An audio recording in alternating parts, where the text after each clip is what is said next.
Welcome everyone and happy Sunday. We are back again with Above the Fold episode 29. Guys, 29. We just got one more left to 30. I know, I right? guess you'll. Wait, I just can't noticed believe that. you went that long, to be honest. I know, right? Like 29 episodes, mate. Like, it's Yeah. crazy.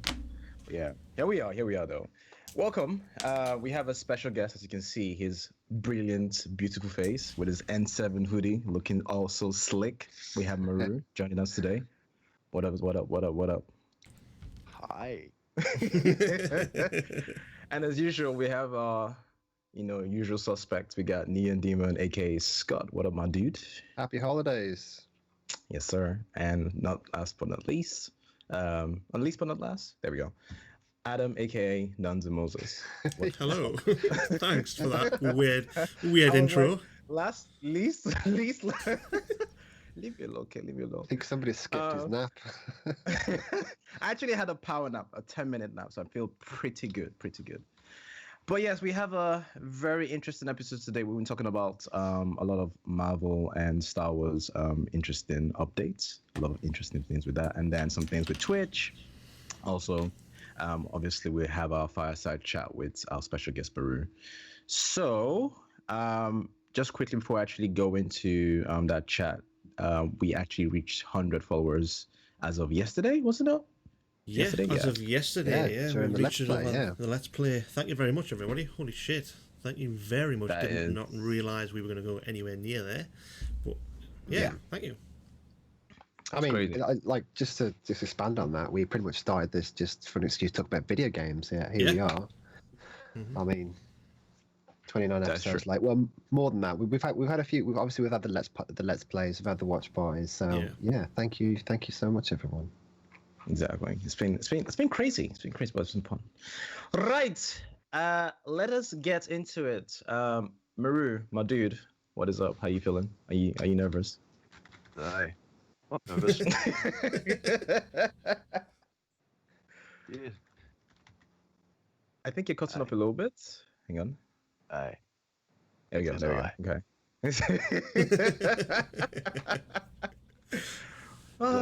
So for those of you that don't know, Maru has been supporting, each and every one of our channels, both Nuns, Neon Demon, my channel, and he's been in like other people's channel that you guys probably know.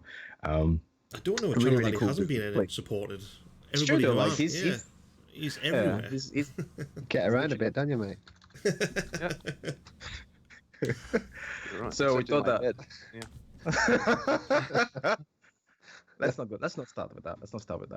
Get that literally. So we thought it would be a good idea to actually have him on, get him to be part of the show. So with that said, Maru, can you tell us a little bit about yourself kindly? Tell us your origin story, sir. My origins. Yes. I was born in the year 1990 of a French mother and a French father. Oh, joy! Oh, surprise! When that little baby of about 20 kilograms appeared into the world. My name is Maru. You should have said that in Deckard Kane's voice from Diablo, and that would have been perfect. Oh, that'd have been amazing. Carry on. My name is Maru. Usually, I just watch the stream when I'm not playing games. I'm 30. I've been playing games since I was 8 years old, and I've been watching games since I was 4 years old, 5 years old. 5 years old, probably. Okay. So where did the name come from then, Maru? Because I know obviously that's not your real name, but it's Maru9. So in Japanese, my name is Mark, by the way. In Japanese, like you would do like ma and like a dash to signal the elongate the syllable, like ma, right? Ku, okay, right? But since I'm French, I wanted to keep the R in, so I did like maru ku, and Maru is just like a circle, and Q is like Q, but it's 9. So that's why usually I just go by 09. But on Twitch, you need to have a longer handle, so I just go by Maru9, and I'm fine with Maru, yeah. Okay. See, you definitely thought really well into your name. I just picked something that sounded cool, like Phoenix or, XX Sniper for days. Sephiroth 64. So, Sephiroth. Like you put some thinking into it. I just went with I think we all had weird handles, right? Like just growing up, we had. Yeah. Do you guys remember your first handle? Mine. Your very first handle? I'm not going to even mention mine. Go on then. Go on. Tell us. No. Mine. I'll start then. My very first one, I was a big Transformers nerd growing up. Okay. And obviously we're going back to the original Xbox. First got it. I was a big fan of Ironhide from Transformers. And I couldn't just get Ironhide. So I did the random generator and it gave me ropey Ironhide. And that was my favorite. Made no sense. But, I had that for a while. Dear Lord. That's not even too bad. All right, Adam, go on. Tell us. My very first one was Adam810, which is my email address. Yeah, it was. That was my very first. It was one of them. I was gone. Original Xbox. No, even before that, I think. So I was fairly young. I thought, Adam. Then it came up with. It just chose it for me. So it came up with 810, and that's what I used for me pretty much throughout my life is Adam810. Hence, my old email address. Current one still got Adam810 in. So yeah, it's I've moved on. Then you evolved into Saddam 810. Yeah. Saddam 69. No. I put an S in front of the Adam. You can imagine at what point in time he used that handle. I was very, very rage-inducing to all the Americans back in the day. So. That was time. That was time to change. I grew up since then, hence the name change. We thank God. We thank God. Now you have nuns and Moses. The best, which will be with me for a while. Nice. I think mine was just I had Phoenix. That was my first. Yeah, that was Phoenix, right? I didn't have any, and then I had Grand Tank, which was very random. I had Grand Tank, and I had Grand Tank. Yeah, I had Grand Tank as well. I don't know why. Wasn't I thought Grand Tank was your housemate's handle? No. So Grand Tank was mine, I think. Then because he had his own, which was completely different. But I had Grand Tank. Then from Grand Tank, then I went on to Phoenix, and now it's now Aero. So we don't really had. I mean, besides this Saddam, that's a bit sauce, but. Besides that, it's not been too bad. I've had a lot of gamer tags over the years. It's not been too bad. Let us know, guys, in chat what you were Chester, right? And everybody called you Chester, the molester, didn't they? Oh my! Yes. Chester, the molester. I can't remember who it was who came up with that, but it was Chester because I was just discovered Linkin Park, and Chester Bennington was my idol. But sadly, I was forced to change it from Chester 01. But where did the molester come from? Why was that? Oh, I don't know. I don't know. I random. We were playing Halo 2, him. and some random dude. I don't know. I must have kicked his ass, and he's kind of pissed off. So he called you molester. I was like a 14-year-old kid at the time, so uncalled for. Yeah. Bless. Well, let us know, guys, in chat what your sus handles were back in the days. We got one from Sheriff. My worst one has always been Rikora. Me and my friend were huge Kingdom Hearts fans, and she was Soriku. Sora and Riku. No, I heard. Oh, I got you. Okay. I wouldn't say that's bad. That's not too bad. That's not bad at all. Yeah, that's not bad. It's different. Yeah, I know nothing about Kingdom Hearts, but I like it. Who does? Who actually can explain Kingdom Hearts anyway, we're getting off topic. So get off topic. Anyway, Maru. So you said that you started watching games at 4 years old, right? At a young wee lad, young wee lad. Do you remember what games you started playing? Oh, what I started playing or what I started watching? You can give me both. I used to watch my elder brother play because TV was in his room and he had a Mega Drive first, so I remember Aladdin on Mega Drive and Aladdin. Oh God, Rocket Knight. PTSD. Rocket Knight on Mega Drive. Okay. Yeah. Those are the two I remember. He probably played Sonic as well, I guess. And then he switched to PlayStation, and I watched some Tekken. I watched Biohazards. I watched Final Fantasy VII. I remember once I was in the first Biohazard. There's a snake in the attic, right? And yeah, I got out of the room and I was crying because I was scared of the fucking snake because we had an attic. We had an attic in our house. And never going to the attic again. Exactly. And my parents weren't home, fortunately, and my elder brother, he just told me, like, if mom and dad come back and they see you crying, you won't be able to watch me play games again. So I stopped crying, and yeah. I haven't cried since. Yeah, I haven't cried since. Yeah, and until I was 8 years old, and he never let me play. And yeah, he told me when I was older, maybe in high school or something, he told me, like, I could have probably let you play, but I just wanted to play. So. Oh, what? So yeah, I was forbidden from playing. But yeah, and I got my first console at 8. That was a Game Boy with a Game Boy Pocket with Super Mario Land 2. Okay. And my brother proceeded to buy back all his old Game Boy games from his friend, which he had sold to his friend. So I played a shit ton of Game Boy, like the Teeny Toons. Oh wow, yeah. What I play, Mega Man, Zelda DX. I played Wario Land 2, like all that good stuff. Some Zeldas, etc. And then I moved on, like Game Boy Color, Game Boy Advance, and around maybe 12 or something, PS2 with Jak and Daxter 2. A lot of JRPG. I was big into JRPG. Yeah, never stopped playing. I went from PS2 to PS3. I made the switch to PC when I was in uni, I think. Because I started moving around a lot, so a console wasn't great, and it was much better to have a laptop. And it was around the time that pretty much any game was coming out on Steam as well. So. Yeah. Okay. Wow. It's quite the journey, I should say. So I know you're, if you don't mind, I know you're in Japan. I'm gonna say where exactly you are in Japan. Oh yeah, sorry, I'm in Tokyo. Yeah. Yeah. Okay. There you go. Did that play any type of did that influence you to sort of get into specific, I guess, genres of games? Like you mentioned JRPG games.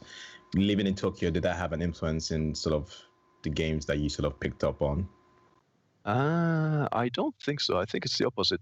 Playing all those games and the PlayStation, PSX era, that was like and Mega Drive, Super Famicom, and I played a lot of emulators as well when I was back in high school, like Super Famicom, Mega Drive, even the Neo Geo arcades and stuff like that with my brother as well.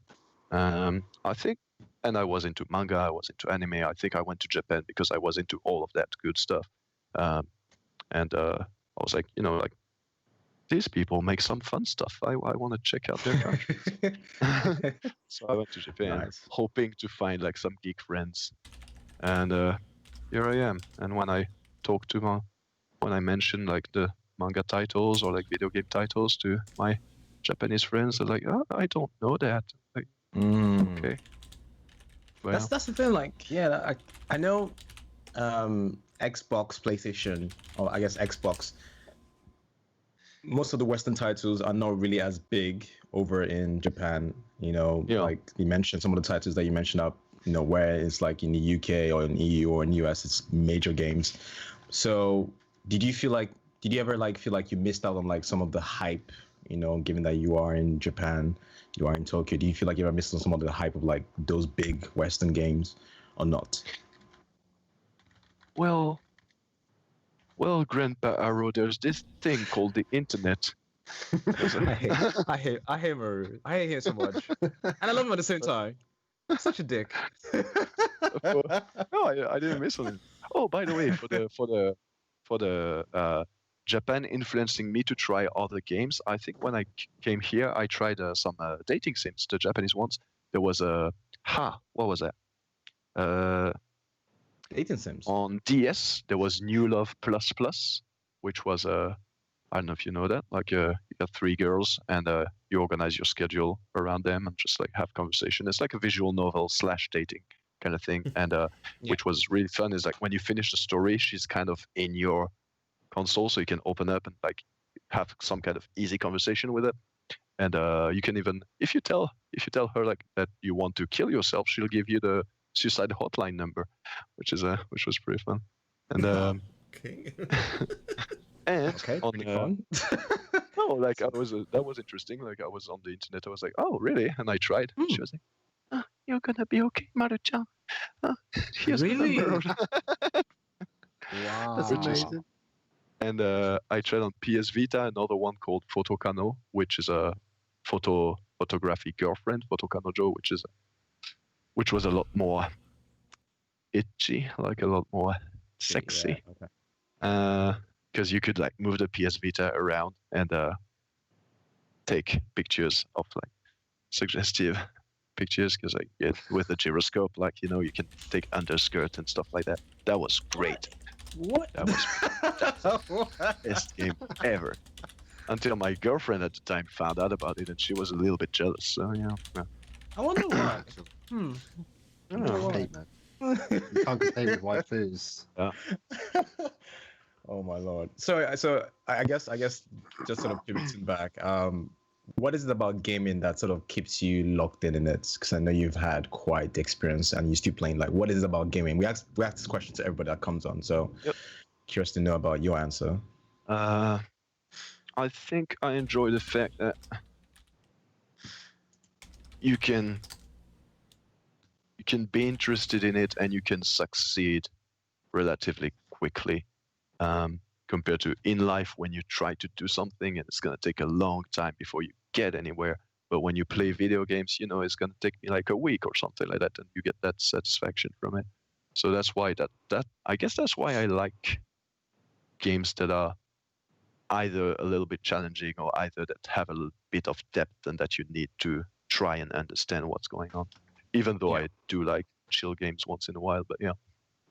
Okay, so I guess that's what you look for in games, like games that are a bit challenged, like the Dark Souls, those type of genres. Like, is there anything else that you look for besides obviously maybe the challenges and the stories? Anything else that you'd like to? Depends on the. I have my moods. Like I will play for 6 months straight. I will only play action games, and like for 6 months straight, I will only play like some action RPG or some RPG. But usually I think basically it goes down to a tight gameplay, a little bit of depth or a lot of depth, and some challenge. Yeah, some challenge to overcome, and that's not impossible. I'm enjoying his over here. he was a croissant there for a bit. Yeah. Oh, is this? You mean Scott was a croissant again? Yeah. Oh God. Brilliant. Sorry. Sorry. Now you're nothing on purpose. I swear to God. I remember. So when Maru first came into my stream, I was playing Dark Souls, and he was being very helpful at the same time, also flaming me, which has continued to this day. So I understand like playing those challenging games and having people sort of rally with you, and when you finally beat it, it's such a good feeling. So 100% with you on that one. Speaking about games, as we're talking so far, what are your all-time games? Like 3 all-time games? My top 3. I guess like it kind of varies and there's a lot of equalities, but I guess I'd say like either Witcher 3 or the first Mass Effect trilogy, or like that narrative experience, and the gameplay, which is pretty cool. Then Dark Souls 3, I think, is my favorite because I played the shit out of that one, and it's gotten to a point where it's just so relaxing. That game is just relaxing. It's so relaxing. Yeah.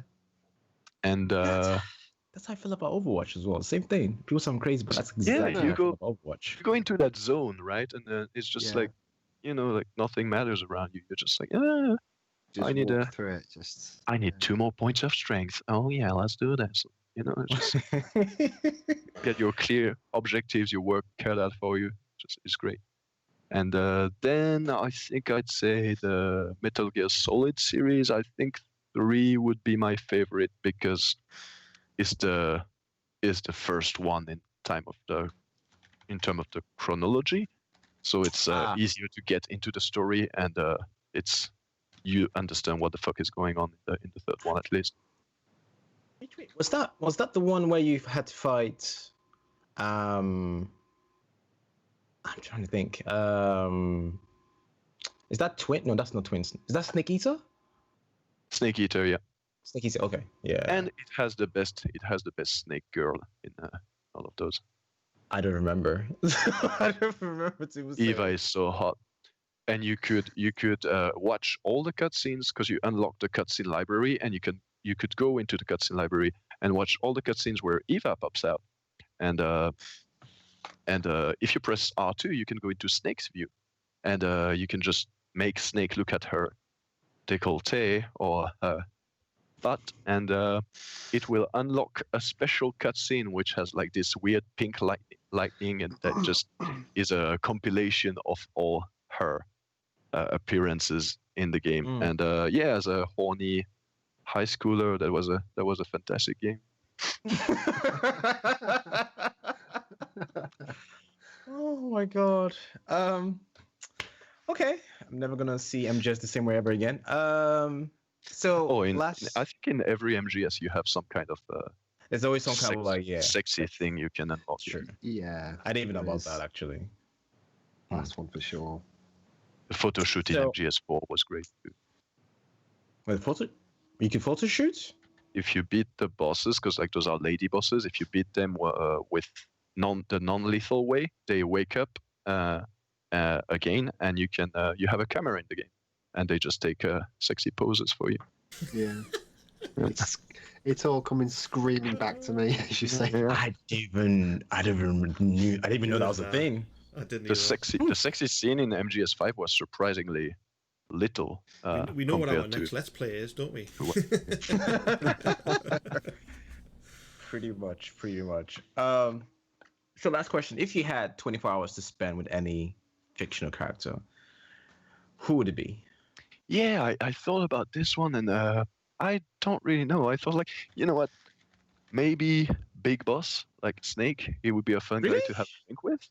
Big Boss? Like, and his voice is fire. And if I'm bored with him, I can put him in a cardboard box and just go play video games.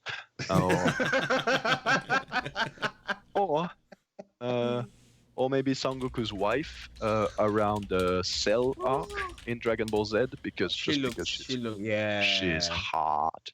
Yeah, I'm not gonna lie to you there. But I do like Bulma though. Bulma is actually pretty. Bulma is the mainstream sexy character. Like Son Goku's wife, like she has something else. Yeah. The original, Jesus. Oh God. Well, stick around with us, Maru. I appreciate you giving us the spiels. Before we actually get into our next segment, I'm going to give a shout out to everyone in chat. Sheriff Fly, Janison, Lucky, Kisogo. I see Kisogo. Yes. Thank you so much for guys hanging out. For those of you that are lurking, we appreciate the lurk. And yeah, with that said, I'm going to pass it off to Sir Neon. Going to give us some stuff relating to Marvel. Take it away, buddy. Yeah, so oh my God, this whole month has been like an absolute dream for nerds all over the world, really. With the Game Awards, all the releases, and now with Disney, they had, what was it, their investors call, and they announced a load of stuff. Like shitloads, holy shit! Like, put it this way, we had it for last week's episode, but it was just too much, and you guys know how long that episode was. So adding this would have delayed it. We would have extended it by another half hour easily. Oh yeah. But there's a long list. I mean, obviously this news did come out just over a week ago. So, but I did want to talk about just a couple of things. We do have a trailer. Adam, if you want to cue that up, we've got a trailer for What If. So, if you guys aren't familiar with Marvel's What If, it's based on an alternate history, and I love alternate histories. It's the series of comic books which were first released in 1977, written, edited, and created by Roy Thomas. So they explore certain events in the Marvel timelines which kind of play out a little bit differently to what we expect. And obviously, this is an animated film. But some of the stories you can expect what you'll include. What if Spider-Man joined the Fantastic Four? What if the Hulk had the brain of Bruce Banner? That's a strange one. It's a strange way to say that one. What if Jane Foster had found the hammer of Thor? So that one in particular has been it's kind of being used with the next Thor film. So I'm like, as you can see right now, we're seeing a very different Captain America. Captain UK. In this case, Captain Britain. Captain Britain, which looks like Maggie from the originals, but like even now, it's all very fascinating.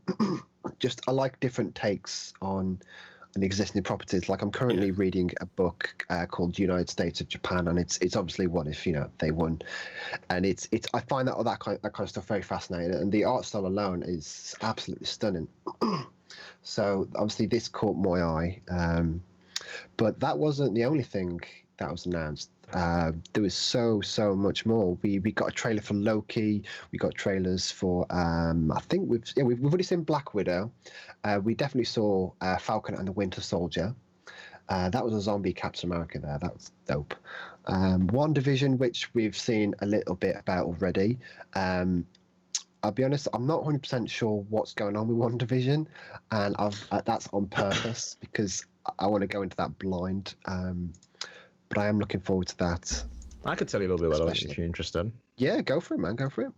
Shells, hoping you'd say no, because I actually don't know what's going on with it. Thanks for he just called your bluff right there. Yeah, actually, I was like, oh wait, this is not part of the plan.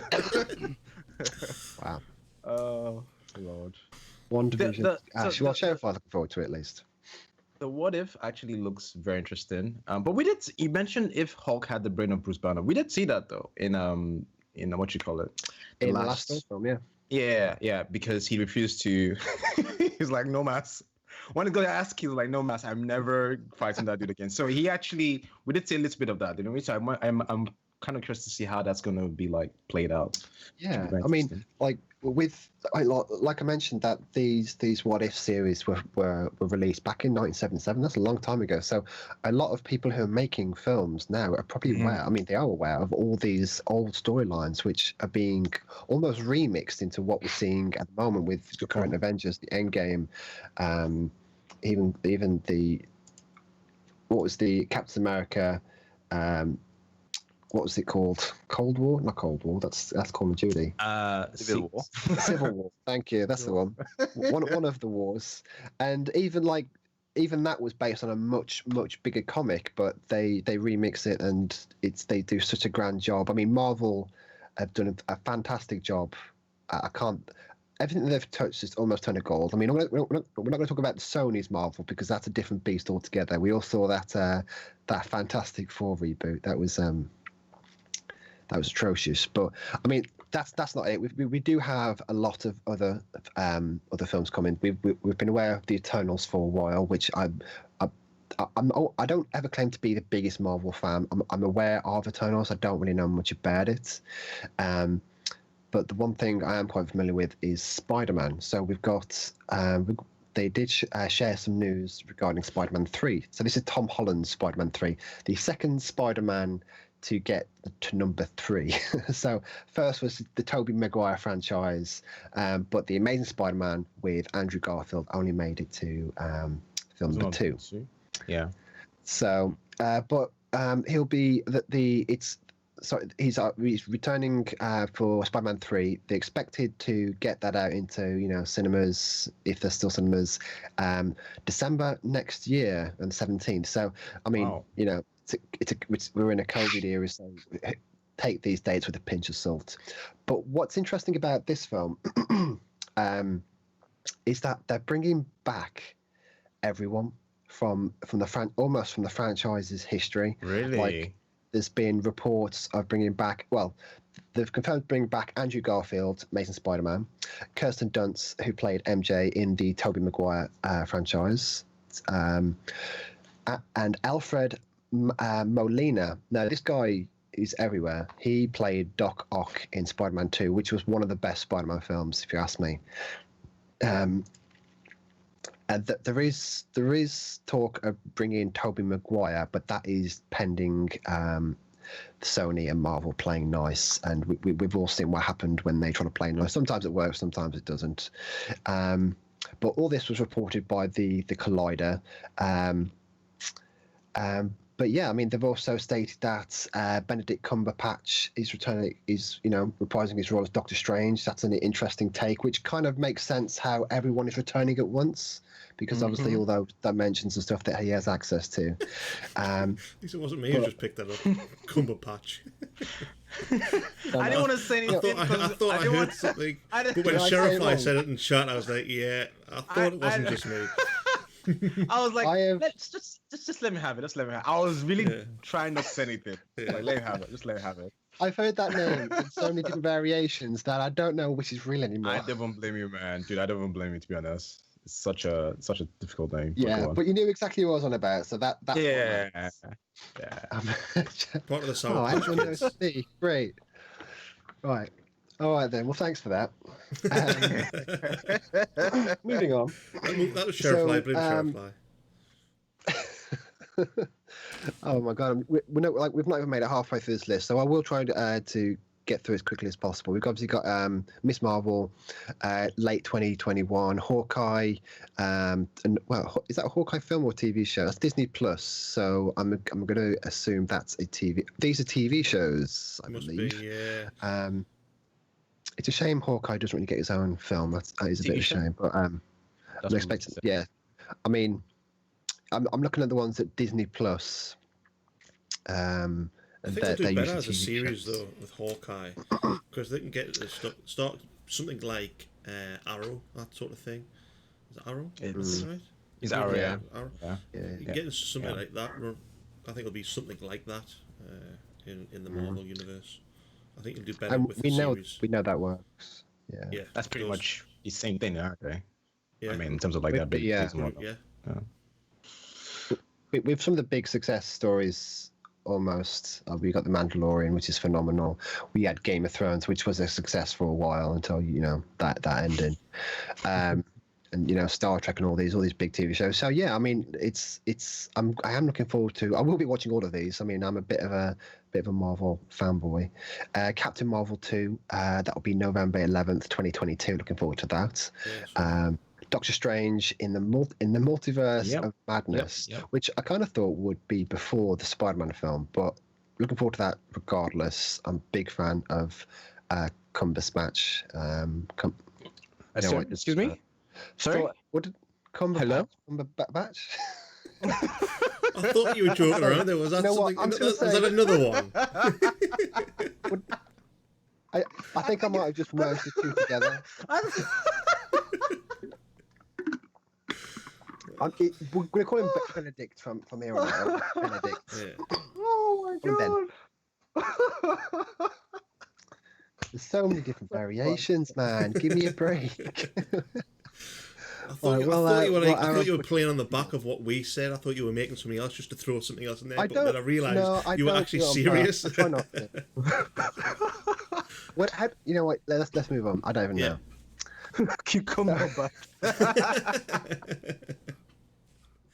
Oh my god. Voice out together, man. Come on, we got a fucking show to run. Alright, right. Look, you gotta take it, go on. That's coming 2022.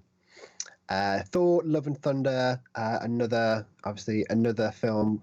This one's going to be a bit different from what I've read so far. This will have Natalie Portman playing a bit of a bigger role, which is quite exciting. I'm liking that. I'm seeing a lot of female-heavy TV shows and films at the moment. It's a sign of change, but it's been long awaited in the industry. So great to see that. Now the next one, which I wanted to talk about, because the the original film meant a lot to me. I'm sure to a lot of people. It's one of my favorite Marvel films, and that's Black Panther. So obviously we're aware of the passing of Chadwick Boseman. He was, of course, the Black Panther. But they're going to go ahead with a sequel. They're expecting to start filming in Atlanta July next year. So, as I mentioned, with females getting a more increased presence on TV and films, this will not be any different, because we'll also be seeing Letitia Wright, who played Shuri, which I believe was T'Challa's little sister, and Lupita Nyong'o, and she's coming back as Nakia, Winston Duke as M'Baku, and Angela Bassett as Ramonda, and all expected to reprise their roles. With Wright reportedly taking a larger role in the sequel. So what's interesting about Letitia playing Shuri is that this won't be the first time she's had the mantle of Black Panther in the comics. So I'm glad that she's stepping up, because I don't know about you guys, how you felt when they announced the sequel to Black Panther. I mean, I would have been happy if they left that series alone. How do you guys feel about the news that I just rattled off there? Adam, you want to go? Or? No, well, I'm not much to say about it really, because I just think it's awesome. I did, like you, I love Black Panther. I thought it was absolutely fantastic. One of the best Marvel films out there. It is nice to see that they're carrying on with it, because I didn't get enough at the end of the day. Yeah. But pity it's going to be 2022. I want it now. I want it this second. I want it released. I hate waiting for stuff. If I want something, I want it now, and not next year, not the week after, whatever. But no, at least they are. I mean, Jesus Christ, the amount of films and TV shows that Marvel has got planned, it's amazing, really. How many they have very, very deep pockets. Well, now they do, yes, with Disney Plus, Disney, which is brilliant. I'm glad Disney is kind of giving them this and say, look, make as many as you can by the looks of things. Try your very best. We have the pockets to help you. So it is good to see. Really good to see. I like the fact that they continue with Black Panther. I was a little bit skeptical when they said they were going to do it. I was thinking, okay, are they going to replace or cast somebody for the role of Black Panther? And that was a little bit, I don't know. I felt somehow, but then again, that was when Chadwick passed away, and then we heard about Black Panther 2, so it was all at the same sort of time period, and I felt a certain way. But at the same time, I like the fact that they are leaning on the other cast members to sort of carry that franchise. So maybe in the future we might see. I don't know if they're gonna keep Letitia Shuri as the Black Panther, for the foreseeable future. I do like it, but I'm also again open to at some point in the future if they want to take it another path. But just knowing that the franchise is going to still be going, I feel very happy about it. To be honest, I think, I mean, I think this film is particularly important because it introduced Black culture in such a big, meaningful way that a lot of people have probably never experienced on the big screen before, and it definitely. I mean, I was enamored. I was absolutely enthralled by Black Panther and what we saw, and I just want more of that world, and I'm glad we are getting it. But Maru, what are your thoughts? What are your thoughts on Black Panther and the return of these well-liked characters, these heavy personality characters? I like superheroes too. No, I love those movies. I don't have really a strong opinion about that. I'm interested in Black Panther too, because that's obviously like all the Marvel universe is a huge series right now. is a huge franchise right now. I'm very interested in how they are, just for the how they are going to manage Mr. Chadwick Boseman's passing in that, because with like such a huge franchise, it's bound to keep going, and maybe, well, that's dark, but maybe some other actors are going to die. So like that's just like something that's interesting to see how they will handle that. As well. Huge role to fill. It is a big role. But they must know that. I guess they have faith in not just her, but the entire cast to really hold up that franchise, which is good. I like you mentioned, Scott. I think it's good that more women are given the opportunity to play. I'm not worried about roles. No, go on.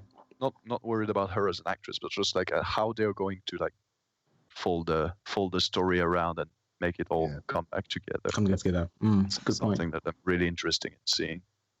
I think the fact that they created a great, there's like the first film created very strong support characters. T'Challa was surrounded by very strong personalities, and they were the kind of personalities that were very unique, and you wanted to get to know them. So this one stands out to me amongst everything we've listed so far. So I'm curious to know what chat thinks about. If you haven't mentioned it already, I haven't had a quick scan yet, but this is something that I'm definitely looking forward to. So that'll be July 2022. Obviously, you know, there's a few here that they've given dates to, but there's also a lot which they haven't. And I would imagine when they released this, they did take the COVID delay into it. So what's next? We've got Ant-Man and the Wasp: Quantumania. That's 2022. I've just seen this one. Guardians of the Galaxy Holiday Special. No, that's Disney Plus. No, that's a bit strange. So we've got that's really random. I really like that. I'm getting like flashbacks of the Star Wars holidays, the awful Ewok holiday special back in the day, before my time. But we've got Guardians of the Galaxy Volume 3. So the rest of these will be. Sorry. I can't wait for Guardians of the Galaxy is my all-time favorite Marvel film.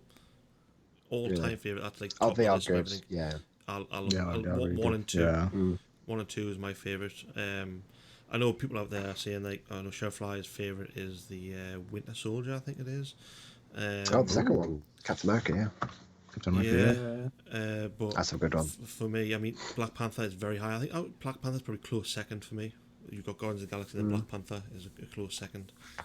So I'm really looking forward to Guardians of the Galaxy 3. You raised a good point. I mean, actually, like they are still Guardians are relatively new. They keep finding, like they find the best. Like the recruitment is top notch, and like Chadwick Boseman was. He was in like TV shows before he became a bit of a big deal. I remember watching him in an episode of Castle, and like they seem to nail it. It's they get it dead on each time, and that's a massive testament to whoever their recruitment is. Whatever they're doing it right. So we've got Moon Knight as well. Now this one I'm interested. I've always been interested in Moon Knight. There's reports that Keanu Reeves would be taking the mantle. I've had conversations. If that's true, that's great. Moon Knight's a bit of a crazy character from what I know. She-Hulk. I haven't seen She-Hulk since the animated TV show. So honestly, I'm going to throw that. I've never seen Moon Knight before. Never. Moon Knight. He's pretty much fairly new to me. He is. He's the Marvel's version of Batman. Yeah, I thought so. I've just googled him there, and you look pretty much exactly like Batman with a hood instead. Yeah. So that'll be interesting. Like a playboy billionaire but this guy has special powers, so I suppose that's a little bit different. Right, okay. So we've got, obviously I mentioned She-Hulk. That looks like it's coming to Disney Plus, so I'm expecting that to be a TV show. Secret Invasion, which is Nick Fury series. So I quite like, more Samuel L. Jackson. Can't get enough of that bad lad. Blade's coming back. Yes, Blade. I am very keen on this one. This is one that really caught my eye. I was like, I feel like the world needs a bit of Blade. I'm ready for it. It's because the last person I played Blade was what's his name? Wesley Snipes. Wesley Snipes. Thank you. I was like, I can see his face, just couldn't get the name. So is this going to be, I guess, another TV show? And I wonder who they'll cast. That's gonna be interesting. And mind you, Wesley Snipes is actually a martial artist, so all the scenes that he actually did them. Like he could actually kick somebody's ass. So I'm very curious to see who they actually cast for this. That's gonna be. I mean, Blade was big before Marvel was big on screen. So, I mean, they did attempt a TV show which was completely forgettable, which was a shame. You look like you were going to say something there, right? No. Yes. So Mayhem just said the guy playing Blade is amazing, and Sheriff Fly put the person's name. Masha. I know him. Yeah, I know him. He played. He was in. I can see the freaking TV show now. Is everyone googling that name now? Yeah. He was in House of Cards. No. Oh, that's not okay. Yeah, he was in Luke Cage as well, wasn't he? I think he was Luke Cage too. This guy's a bit of a big deal. He's won a lot of awards. Yeah. True That's Detective, Moonlight, Green Book, Luke Cage. Yeah, he was also in. Yeah. You're right. Yeah. Thank you guys. Yes. So in that case, I'm super. He's a brilliant actor. I'll be curious to see him do like some of the fight scenes though. That's going to be interesting to see. But then again, it's the first time they cast someone that doesn't. Yeah, that's the one thing you don't need to worry about is who they decide to cast. I mean, even some of the Netflix Marvel TV show, I thought their casting was on point. Even with the Iron Fist, the first season. I don't know if you guys ever saw the Iron Fist. First season, everything about that was fantastic except for Iron Fist himself. Yeah. I hated that character so much. I just wanted to slap him. Terrible. It was honestly so bad in the first season. Slap him so bad. But did an absolute 180 in season 2, and that's when they finally found their footing. But unfortunately, obviously, that whole thing didn't. That whole deal between Netflix and Marvel didn't pan out. But the potential was there.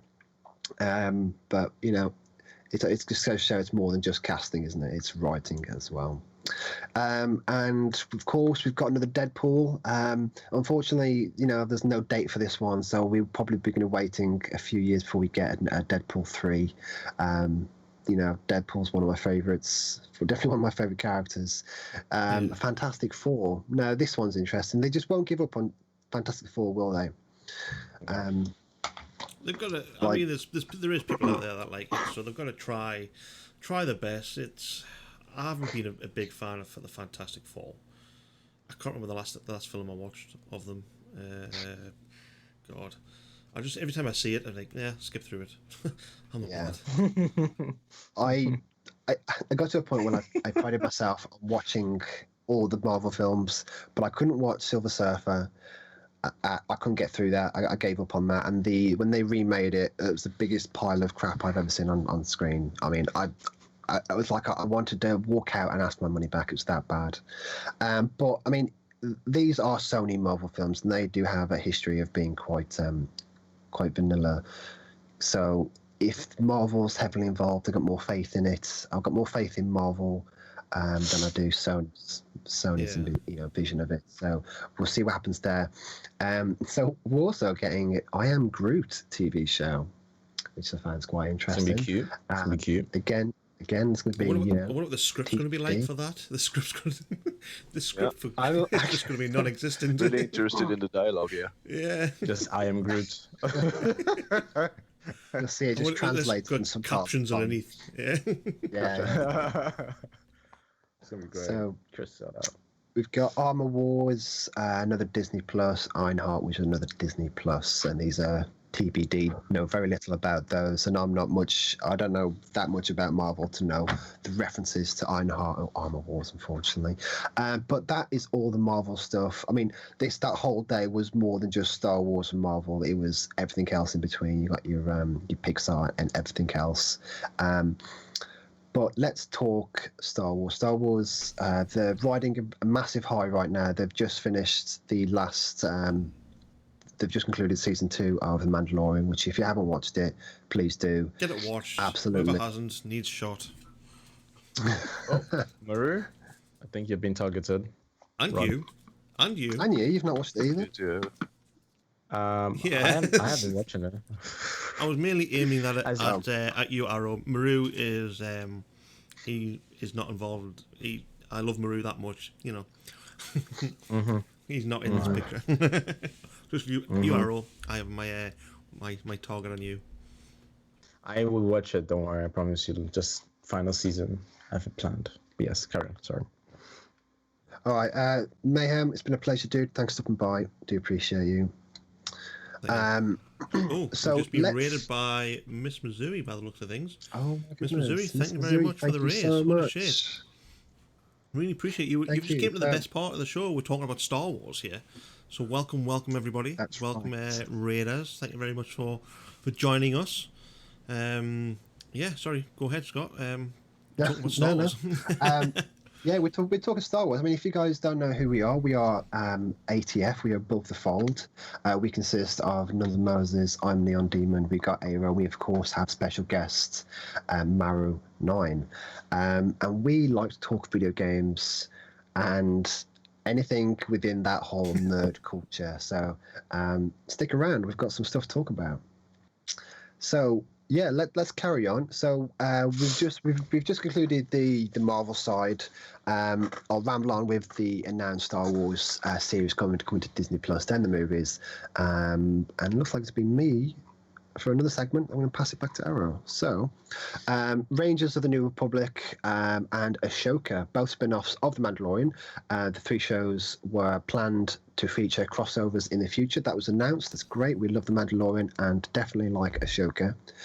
Star Wars: The Bad Batch, which is an animated TV series about the Bad Batch of clones from the Clone Wars TV show, which if you haven't watched, it's on Disney Plus. Check it out. It's phenomenal. Star Wars Andor, starring Rogue One's Diego Luna. Now, Rogue One was probably the last great Star Wars IP since the originals, I could say.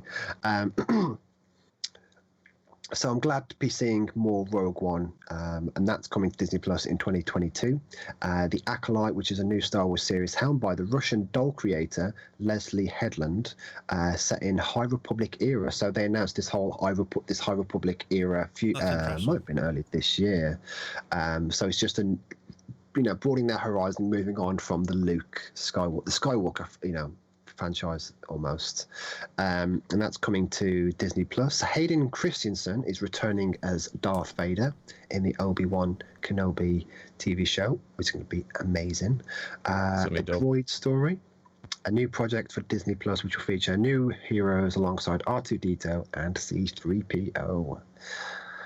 Oh my God, there's more. So we've got Star Wars Lando, which is what they're calling a new event series coming to Disney Plus. And that's quite interesting. So when I think of event series, I'm thinking it's bridging gaps between different shows.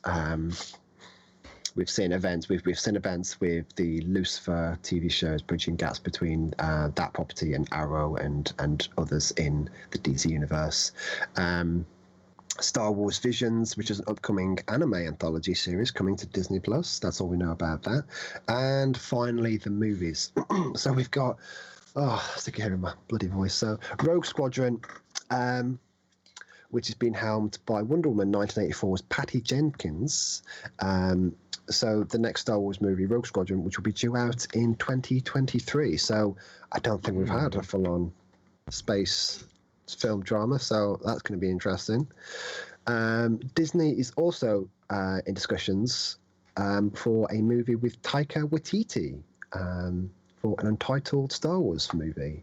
This was first announced in May, so it's been in development for some time now. Taika Waititi is responsible for the recent Thor film. He's been involved in a lot of Mandalorian episodes as well. Very talented bloke. But he's also the guy who directed that god-awful Green Lantern movie. So he's come a long way since then, to say the least. So yeah, I mean that's pretty much it, guys. I mean, I know there's definitely a lot to unpack there, but just going to go around the table real quick. Aaron, what was your highlights of the Star Wars TV shows? I mean, you mean from the ones that you listed out, or just? Yeah. So I'm gonna be honest. I don't know too much about the Star Wars universe that well to really say, oh, I'm looking forward to this or that. I'm looking forward to everything because it means more, obviously, Star Wars. So I'm just gonna go with that, to be honest. Like, seeing what they've done with Mandalorian, I'm hoping that they can take that recipe and then just apply it to each of this different projects, and hopefully we can get like a whole year's worth of like some really dope Star Wars content. So, but if you had to force my hand to pick one, just by what you read off, I'm curious about the Obi-Wan Kenobi. That's one I'm really curious about. Yeah, I think that's going to be interesting. That I'm more familiar with, so I would love to see what they do with that, to be honest.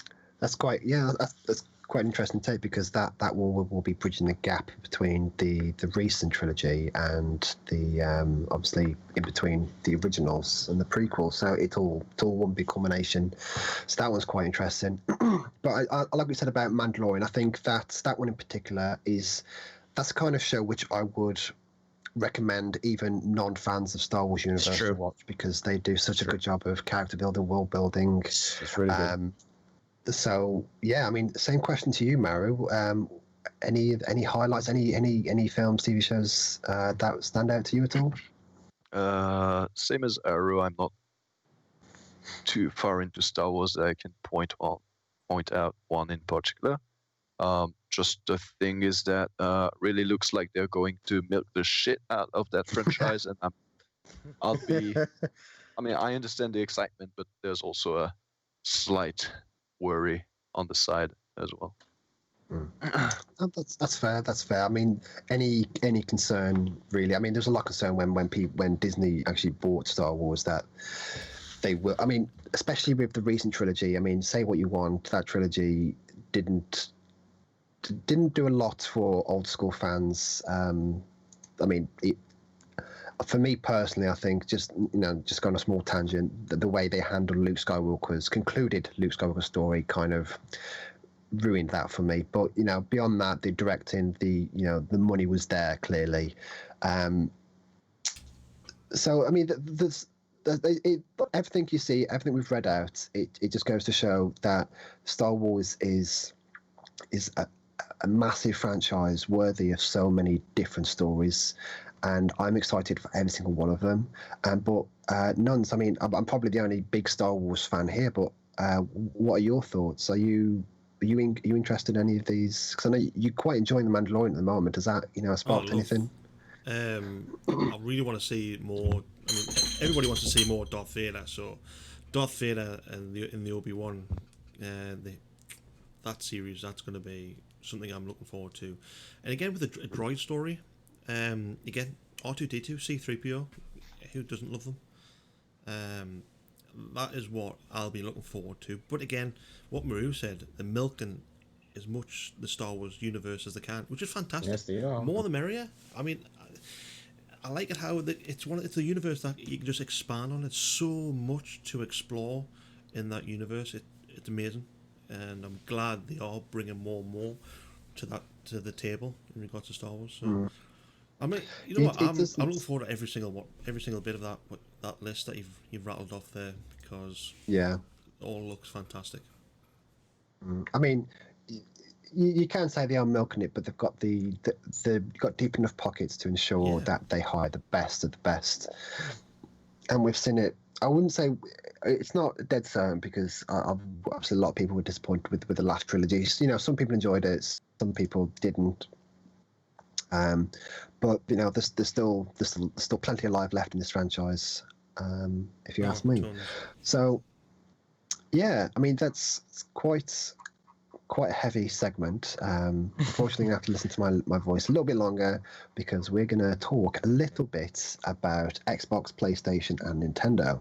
Now, so they were in the news earlier in the week as they have partnered to commit to a healthier, safer gaming platform across every platform in a way. So this was spearheaded by Xbox, PlayStation, Nintendo. They've partnered together in an effort to protect the safety of their players in our connected and socially focused world, which is getting which is a big deal, whether you have kids or not, because we've all experienced a lot of toxicity online. There's so much of it. I mean, if anyone's familiar with IGN, you check out their comment sections. It's the most toxic place you could ever be online. But this was all announced on the Xbox Wire. Corporate Vice President and Xbox Operations Dave McCarthy discussed how he and the team believe that gaming is for all people of all ages, including our youngest and most vulnerable players. Now, I'm just thinking back to when me and Nuns first met each other. That was over Xbox Live. There was none of this. There's no protocol in place at the time to protect people, interacting with other people. I mean, anyone who played Uno back in the day, you could just plug in a cam and you would see all kinds of shit. It was quite bad. But it's not where it is now. Like some games back in the day, they approached it in their own way. Like Chaos Theory had voice modulators for kids to take advantage of. But now you've got your parental apps. You can choose who they interact with, when they interact with these people, or when they can spend so much time on. But they're protecting players online, and it's obviously it's not an easy approach, and it's about time they took a stand really, because there's a lot of toxicity out there.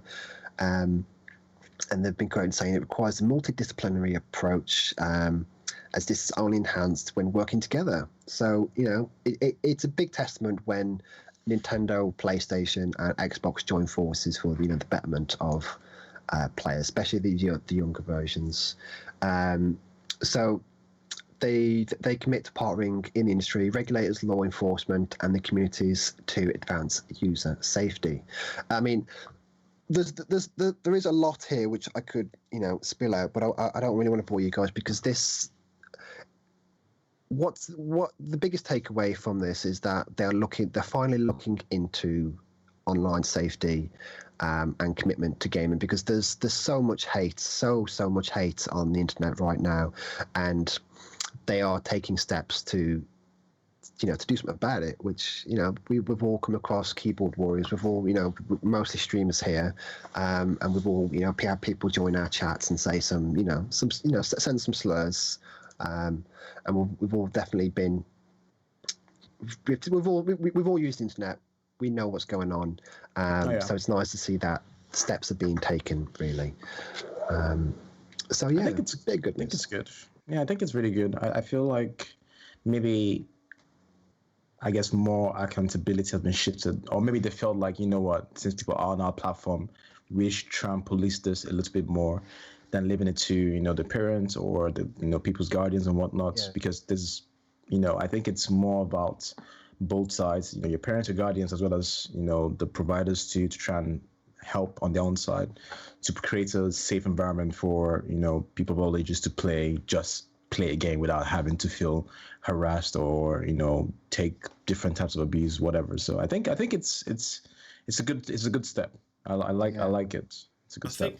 It is a good step, because at the end of the day, the parents and guardians are the people who 9 times out of 10 buy the consoles, buy the games for the younger children. Then the younger children kind of just go off into the room and play, never seen again.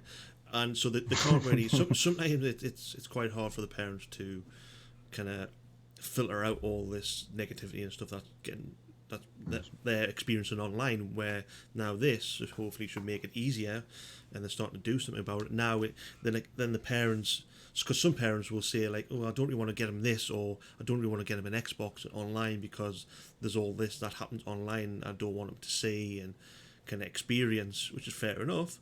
But now, if they get this in place, it'll help them and help the kids as well. So there's benefits on both parts, but the main benefit is for the kids, so the parents can go, it's safer, not going to be totally safe. You can't make something completely safe. So to make it safer, parents have it's a bit of peace of mind for everybody, so they can go, right, okay, there's a game, go enjoy yourself. I'm going to worry about all this online negativity. Yeah, and hopefully it culminates in a group effort that's equal across all platforms. So if you're known as being a bit of a troll or just an overall racist or whatever, you'll be identified and just kicked from all platforms, because we play video games to enjoy ourselves. We've got communities which we are thoroughly invested in, and we I mean, the world is a hard place as it is to just deal with more negativity.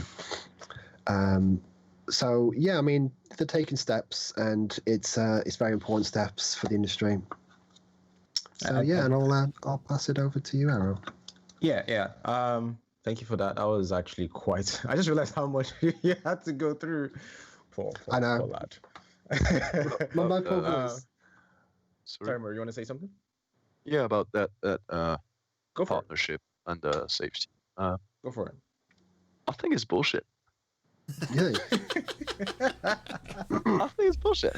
Go for it, man. All right. So there's a great film. Yeah. So first, it's not like other companies haven't tried to be better at this for the past 10 years already. I don't see what Xbox, PlayStation, and Nintendo, even in a partnership, can bring to the table. When it comes to the parents and the guardians, there's this, you have the kids. What's it called? The ESRB, ERSB, and the PEGI in the era. Some parents they don't care, they don't know. I think the parents that do give a shit, they are still going to give a shit, and I think that the parents that don't care, they're still not going to care, because you have to pay attention to what you're buying to your kids, and a lot of parents, unfortunately, they're just buying the game for the kids to be quiet. So that's one thing, and for other adult gamers, I think it's just going to translate into more surveillance of our profile and our habits, more commercialization of gamers' profiles, and overall less ownership of the games that you bought, and even why not less ownership of the hardware that you bought at some point?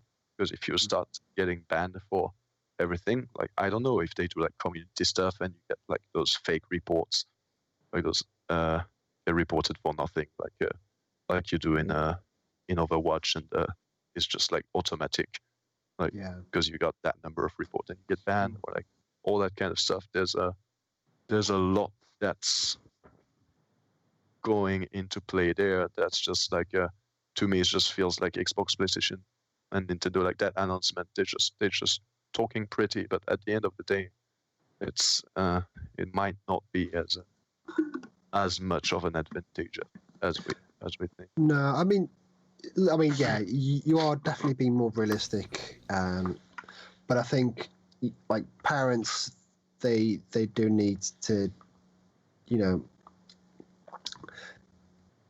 they of course are not looking into all these ERSBCs, these the PEGI ratings. I mean, who pretty much everyone I know as a gamer have played GTA before, probably than they should have, and parents not taking responsibility has of course caused a massive rift in the industry. It's still a relatively new industry, the gaming industry, that is, but it's I don't know. Maybe I'm just being naive. I mean, it's not. I like seeing stuff like this, and I like talking about it because I still have hope that they will take steps to protect kids, to separate them from everybody else. I mean, nobody likes playing with a squeaky little 11-year-old. It's not. He was 10 times better than you, because his reaction times are so quick you don't die.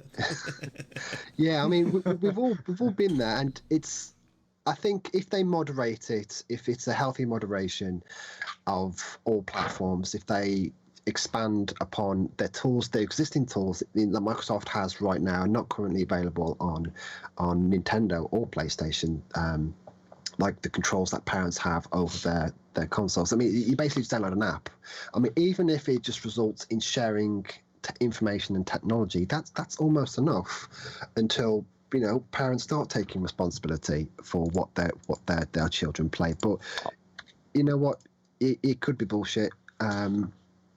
But just real quick, and in chat, so Sheriff Fly says, I have to agree. You get parents who sit and let their kids play COD and scream and abuse at people, and we have Loki. Did I get it right?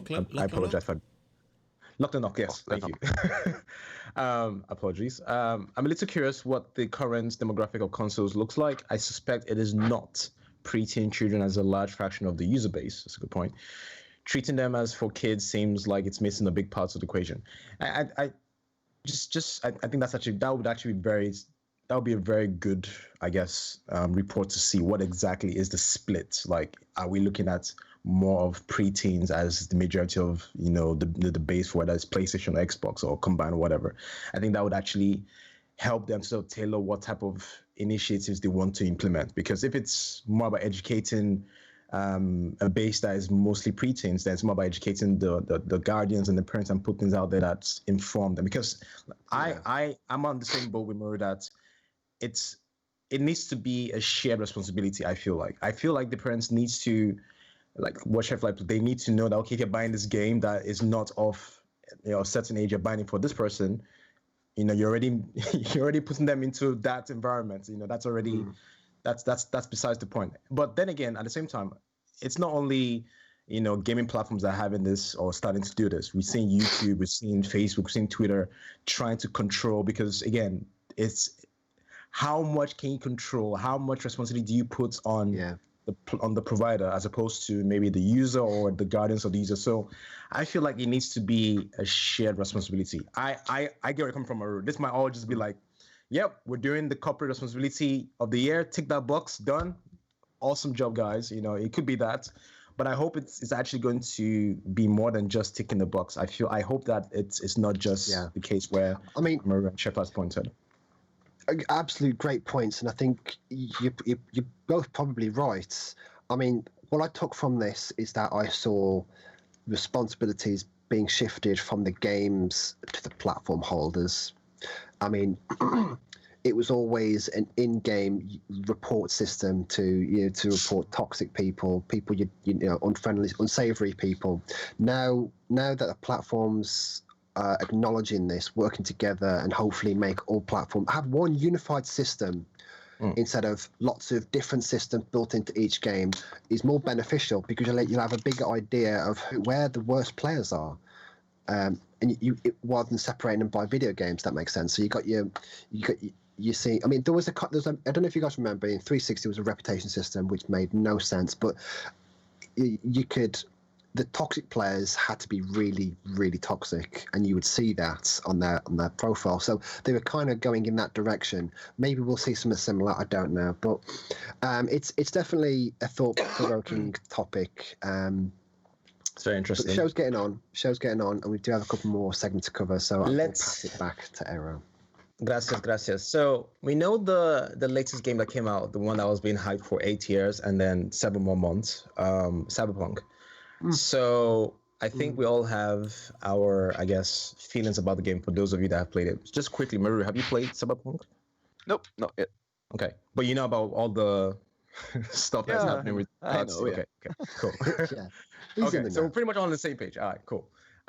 So there was an internal meeting where the staff of CD Projekt Red posed questions to the board members of CD Projekt Red.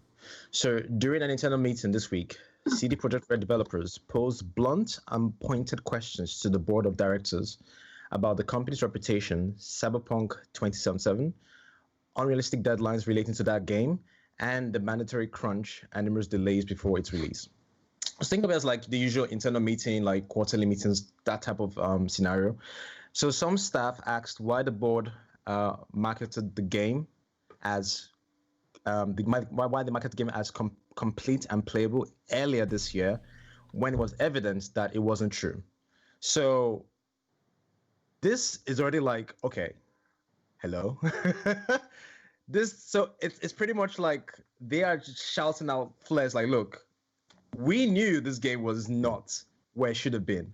However, due to corporate, I guess, mechanics or corporate structure, whatever, they've decided to market it in a way that isn't what in reality was.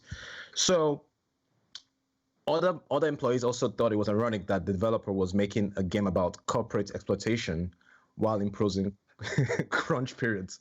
So a game all about that type of theme is actually it's actually doing it on its own people.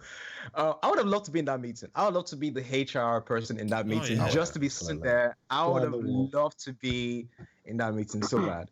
So this all comes as CD Projekt Red admitted it didn't devote enough resources to ensuring Cyberpunk 2077 on PlayStation 4 and Xbox One was optimized and playable. So I don't know if you guys have seen this. I mentioned this during our pre-show, that there was a post on Reddit where the starting scene, the main guy was walking through the train station, was looking at one part of the city, looked great, looks at the other parts of the city, it was fucking pixelated. It would look like a blank canvas. It was just, this part is in progress. It's still under construction. It was really bad. Yeah. It was really bad. So we're seeing two elements. One, we're seeing the elements of that the employees within Project Red were saying this game was not anywhere close to being playable, anywhere close to being complete. However, they had sold the narrative to everybody, saying that this game is it's ready, it's good to go, we're done, it's going to be perfect. So that's the one narrative that was sold, and that's one thing I feel like we should first start off with. So how do you guys feel about, seeing that we're seeing all the bugs and seeing all of this, I want to start off with you, Maru. Does this, I guess, I'm not sure if you were hyped about this game. Feel free to let me know if you're looking forward to this game. But seeing this report, seeing how this game has been marketed as complete, and knowing that it really wasn't, and knowing that they had just sold us on a lie, what do you take from this? I guess that narrative, so to speak. I don't feel anything because I haven't followed the marketing campaign for Cyberpunk. I loved The Witcher 3, and I was like, I'm gonna wait for Cyberpunk to be done and not watch anything about it. So I don't feel too concerned about it, except that my news feed is polluted for the past week about those kind of articles. But I just feel sorry about the employees who already had report of insane crunch times and stuff like that, and who are obviously now crunching through the Christmas period and for probably the next 3 to 6 months to fix the game. But I guess on that note, given that you have played Witcher 3, I assume that you love that game.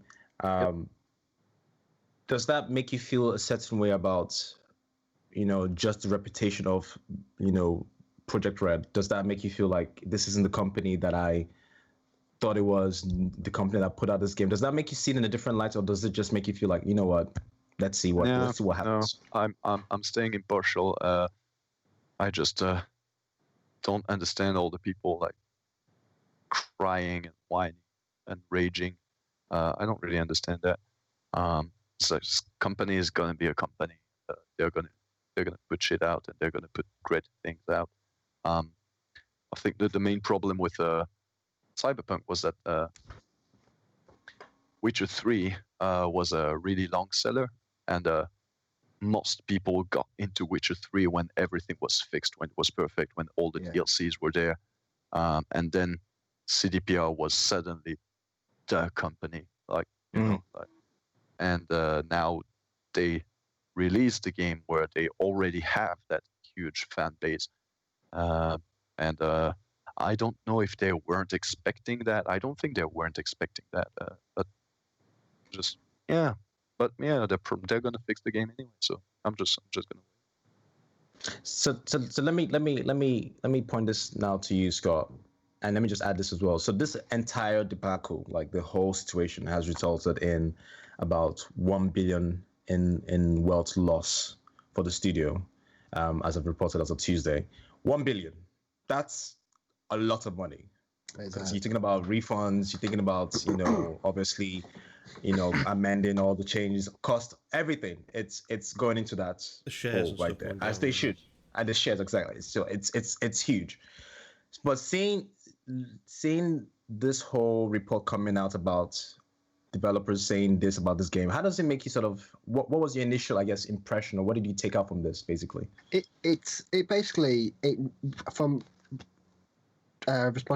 Responding to the call devs, it made me realize that the developers are in a much tougher position than I am as a consumer, than they are actually making the game, because of the actions of the corporate, the board.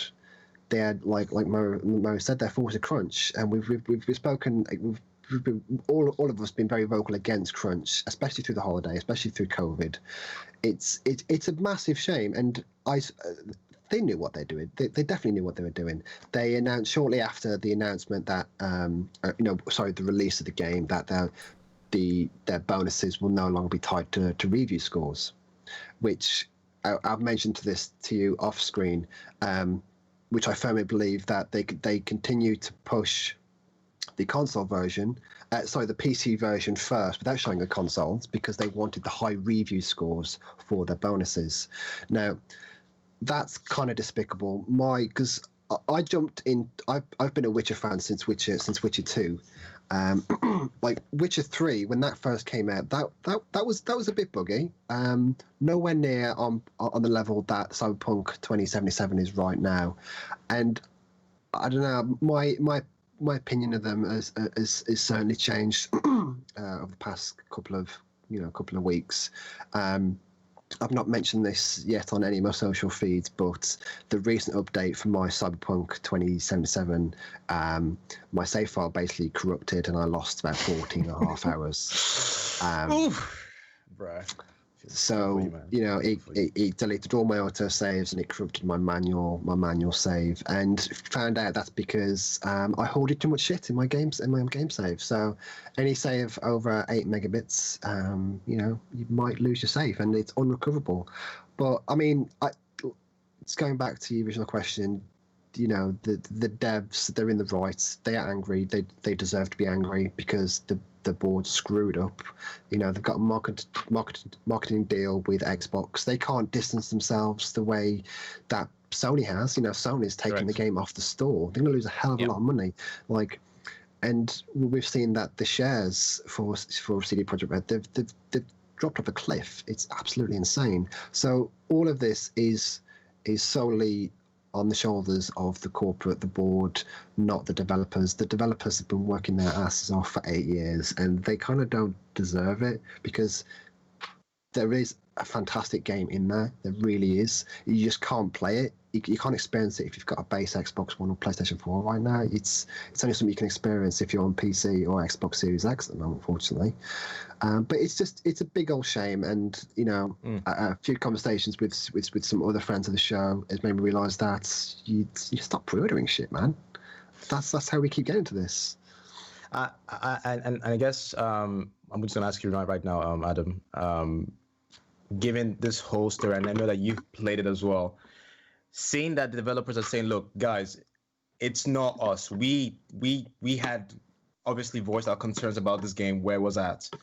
Do you think that would sort of quell down, us as consumers and everybody else that has this game to say, you know what, developers are not the ones that are screwed up here. It's perhaps management, it's perhaps something else that is above them, or whatever the case may be.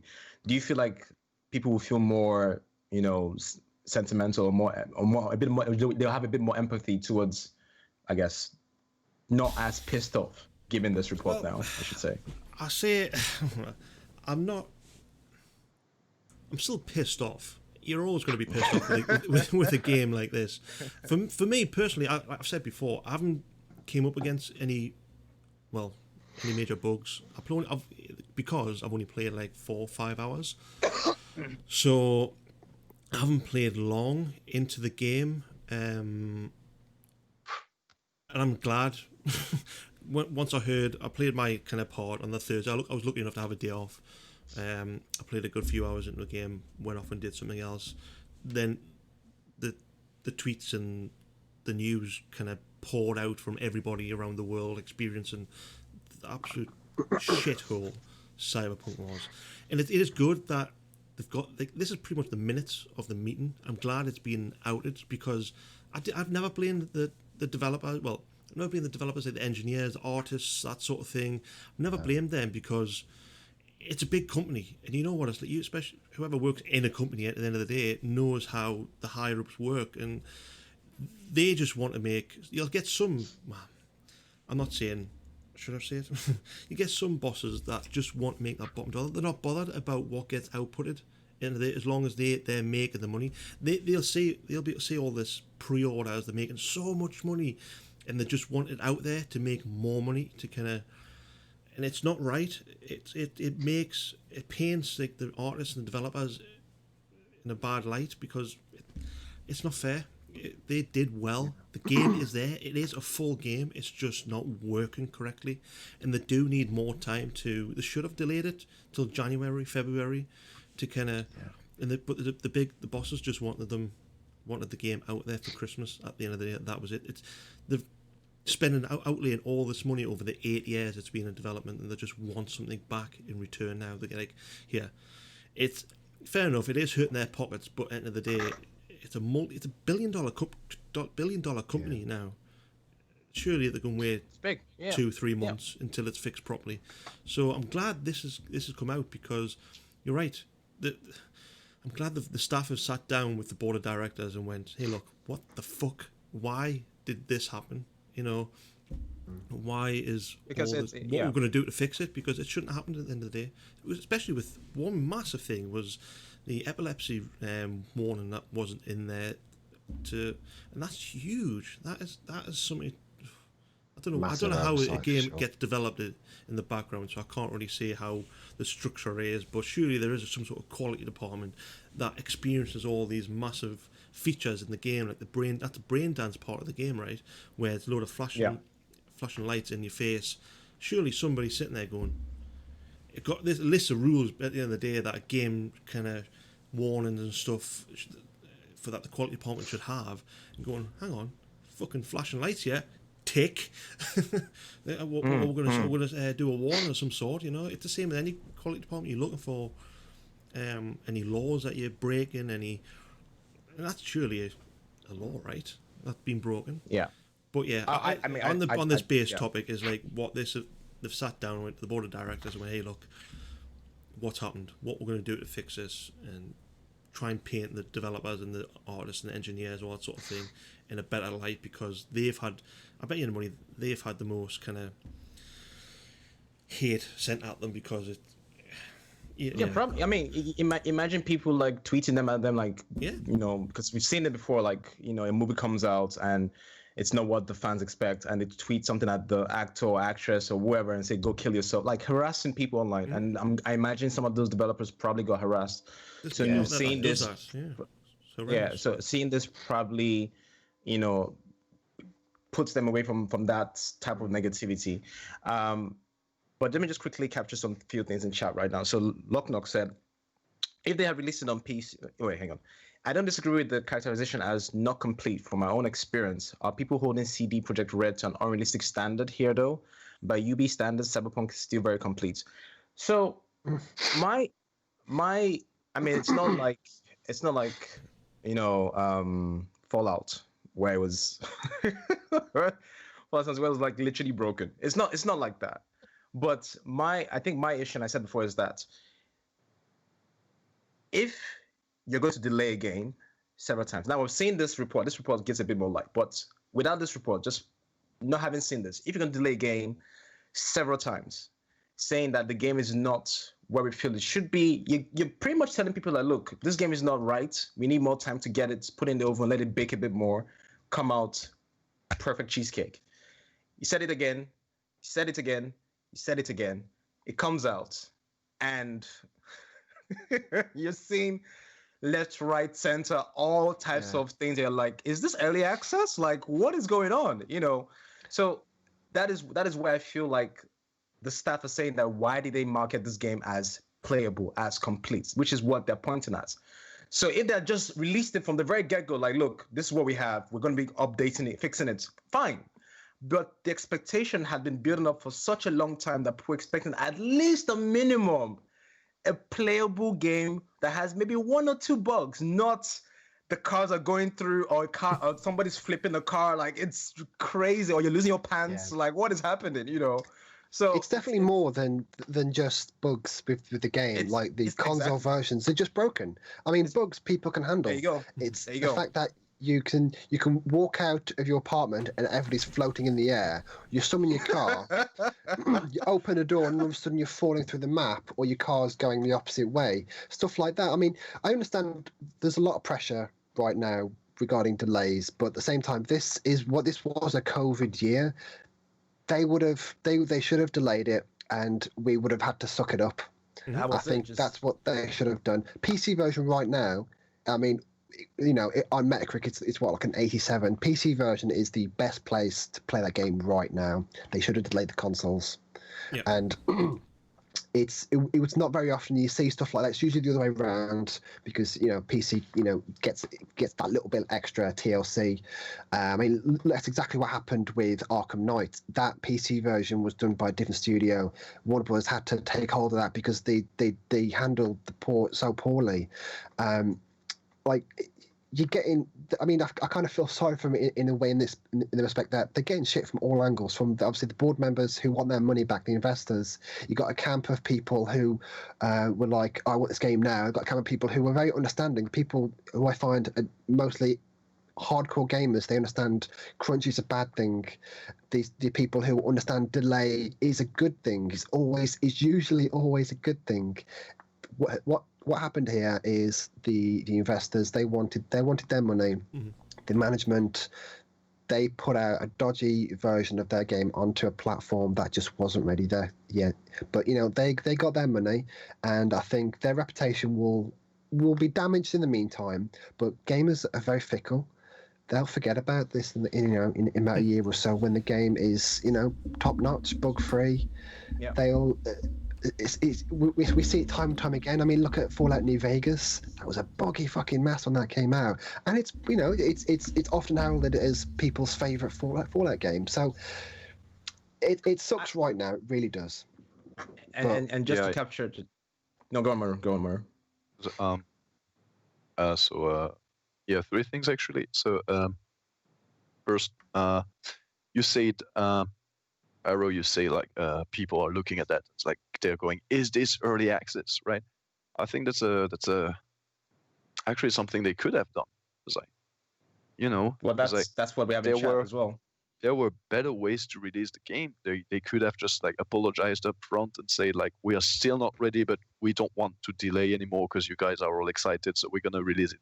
But assume that this is early access and that we're going to work on it. And try to fix the stuff that would. Well, gamers are pretty much like raging people anyway, so the backlash would have been still there, but maybe a little less, not as much. Exactly. And second thing, which I missed on my first turn, but the fact that they've been pulled for CDPR's reputation.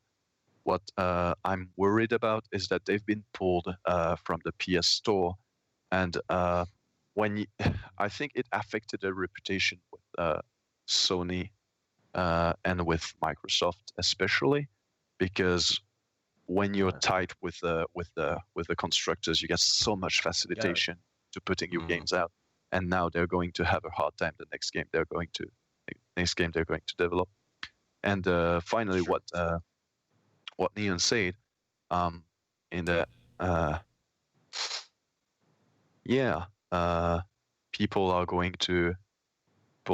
gamers are fickle, and people are going to forget about it. Yeah, I think that's gonna happen. It's just like they took a hit, and they're going to suffer from it in the long run, I think, because like when you lose 1 billion, it's not something that you recover from, but eventually the game is going to be all right. And as you say, like people are going to forget about it once the game is properly done. But sorry, one more last no thing. Go on about that. The fact that they should have released maybe only for PC and waited for the console versions.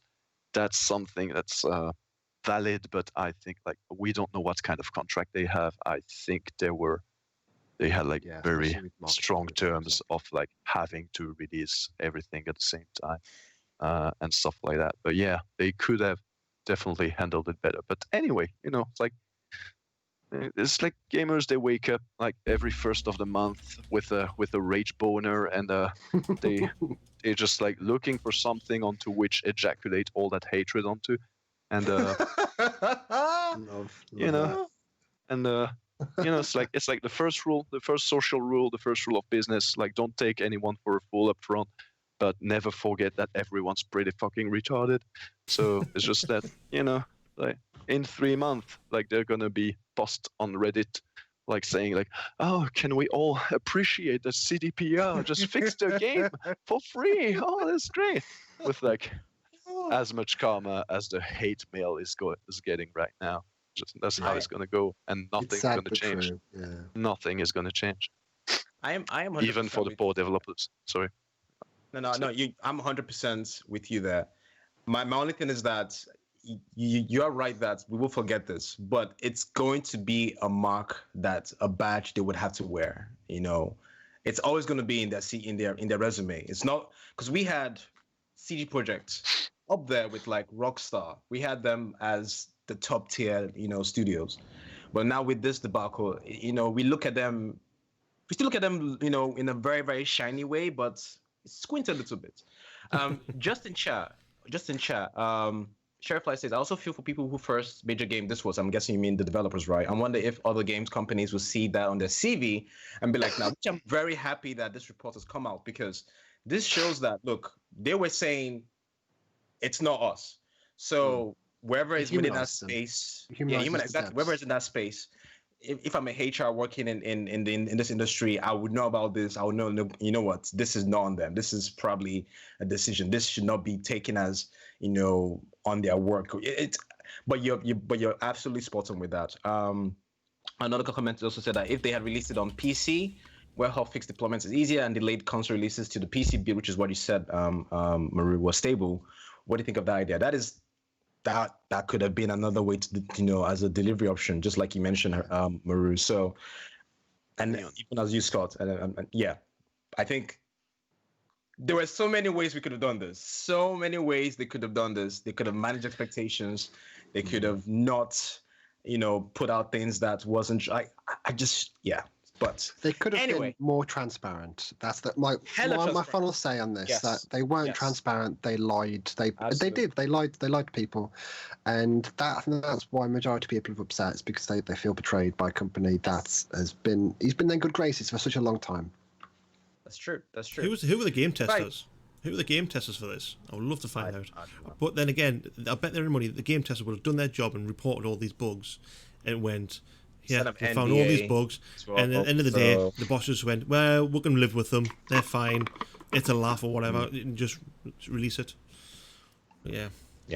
There's also the it's not the main topic. It's not the main topic, but there's also the fact that GOG has pulled out Devotion from the store. I don't know if you've seen that. Yeah. So they're losing, like, it's all like people being angry and stuff like that. So I think like it just brings gamers back, like the customers. It just brings the customers back to reality that it's just not worth it to put any company on that pedestal. And just like, manage your expectations. Yes, that is it. Manage expectations. Right, that was fantastic. Sorry, quick one. I mean, just as again, I know time's going on now, but I hope this paints a better picture for other developers out there, game companies out there that they'll realise, oh shit, these are getting a massive backlash for this. Because it seems to be more and more, nearly every game that comes out is just shit and full of bugs, doesn't work. And it's happening a lot more. They can think they can get away with shit like this. And I hope this kind of puts it out there for other game companies that go, hey, look, we should maybe release it, what Maru says, in a beta. Fucking beta test it, at least it's out there. And put a warning saying this is not the final product. Simple as. Transparency. That's what I could have done. The thing is that I just day one. Yeah. Sorry. So I was just saying they should have done that since day one. What you said, Maru, put a big in beta. At least people are getting what they want before Christmas, before the holidays. Everybody's had a shit time over this year. People want to sit down, play a big open world game like this, and without any. Well, sorry. Then they expect bugs, and then they're not going to write all these shitty reviews and stuff. And hey, look, I've just discovered this, and this is fucking not working for me. And well, yeah, it's in beta. You're going to expect this sort of thing. A lot of game companies now are doing this. Look at DayZ, that was in beta. I think it still is in beta. It's just been out for 10-15 years or something. But again, it just put it out there. It kind of puts a bit of a dampener on all the hate comments and stuff about the game. And yeah, I hope, really, the main point of this for me is I hope a lot of other game companies kind of take notice of this, and because this has kind of been one of the biggest backlashes that I've seen for quite a while, especially with Sony pulling GOG, that sort of thing, and it is painful. The loss, the 1 billion since the Battlefront 2 microtransaction, Anthem, exactly. as well as Anthem as well. Anthem, so don't forget Anthem. But they didn't get Anthem a lot of backlash. well. That went under the radar quite a bit, I thought, Anthem. Even though I did get it. It did. Well, for me, it did. I mean, and I played the game. No Man's Sky got a big, yeah. But I guess it's the hype around it. It is, yeah. That's the thing. It is. And then expectation sets as well. So there's a lot of hype. But anyways, unfortunately, it just won't, because that responsibility is on the consumer. At the end of the day, like, you got all the hate everywhere, but at the end of the day, they're still selling their games. That's why it's just been going on for that long, and people are just, as much as they're raging, once the game is fixed, they're just buying it like everyone. Yeah. So. You know, the day, don't pre-order games. Yeah. To get around that, don't pre-order games. I haven't. You know what? I can't remember the last time I pre-ordered a game. I didn't pre-order Cyberpunk. I bought that on release, on release day, and I still got hit. You know, but don't pre-order games. Maybe wait a day. But then again, there are games out there where I just cannot wait, and at least hopefully they should start implementing more rules where if it doesn't work, you're getting this amount of bugs, send it back, get a refund. Which is fantastic, as long as you haven't played over a certain amount of hours, which I think quite a lot of games have that now. Like Steam has that 2-hour rule. They need to implement that a lot more, and it'll hurt them in the pocket where it counts. So I know we can keep talking about this. It's quite a very passionate and heated topic. So let's pivot. So we're going on Twitch. Hang on, I've got something else to say. I'm joking. Sorry, go for it. I was like, go for it,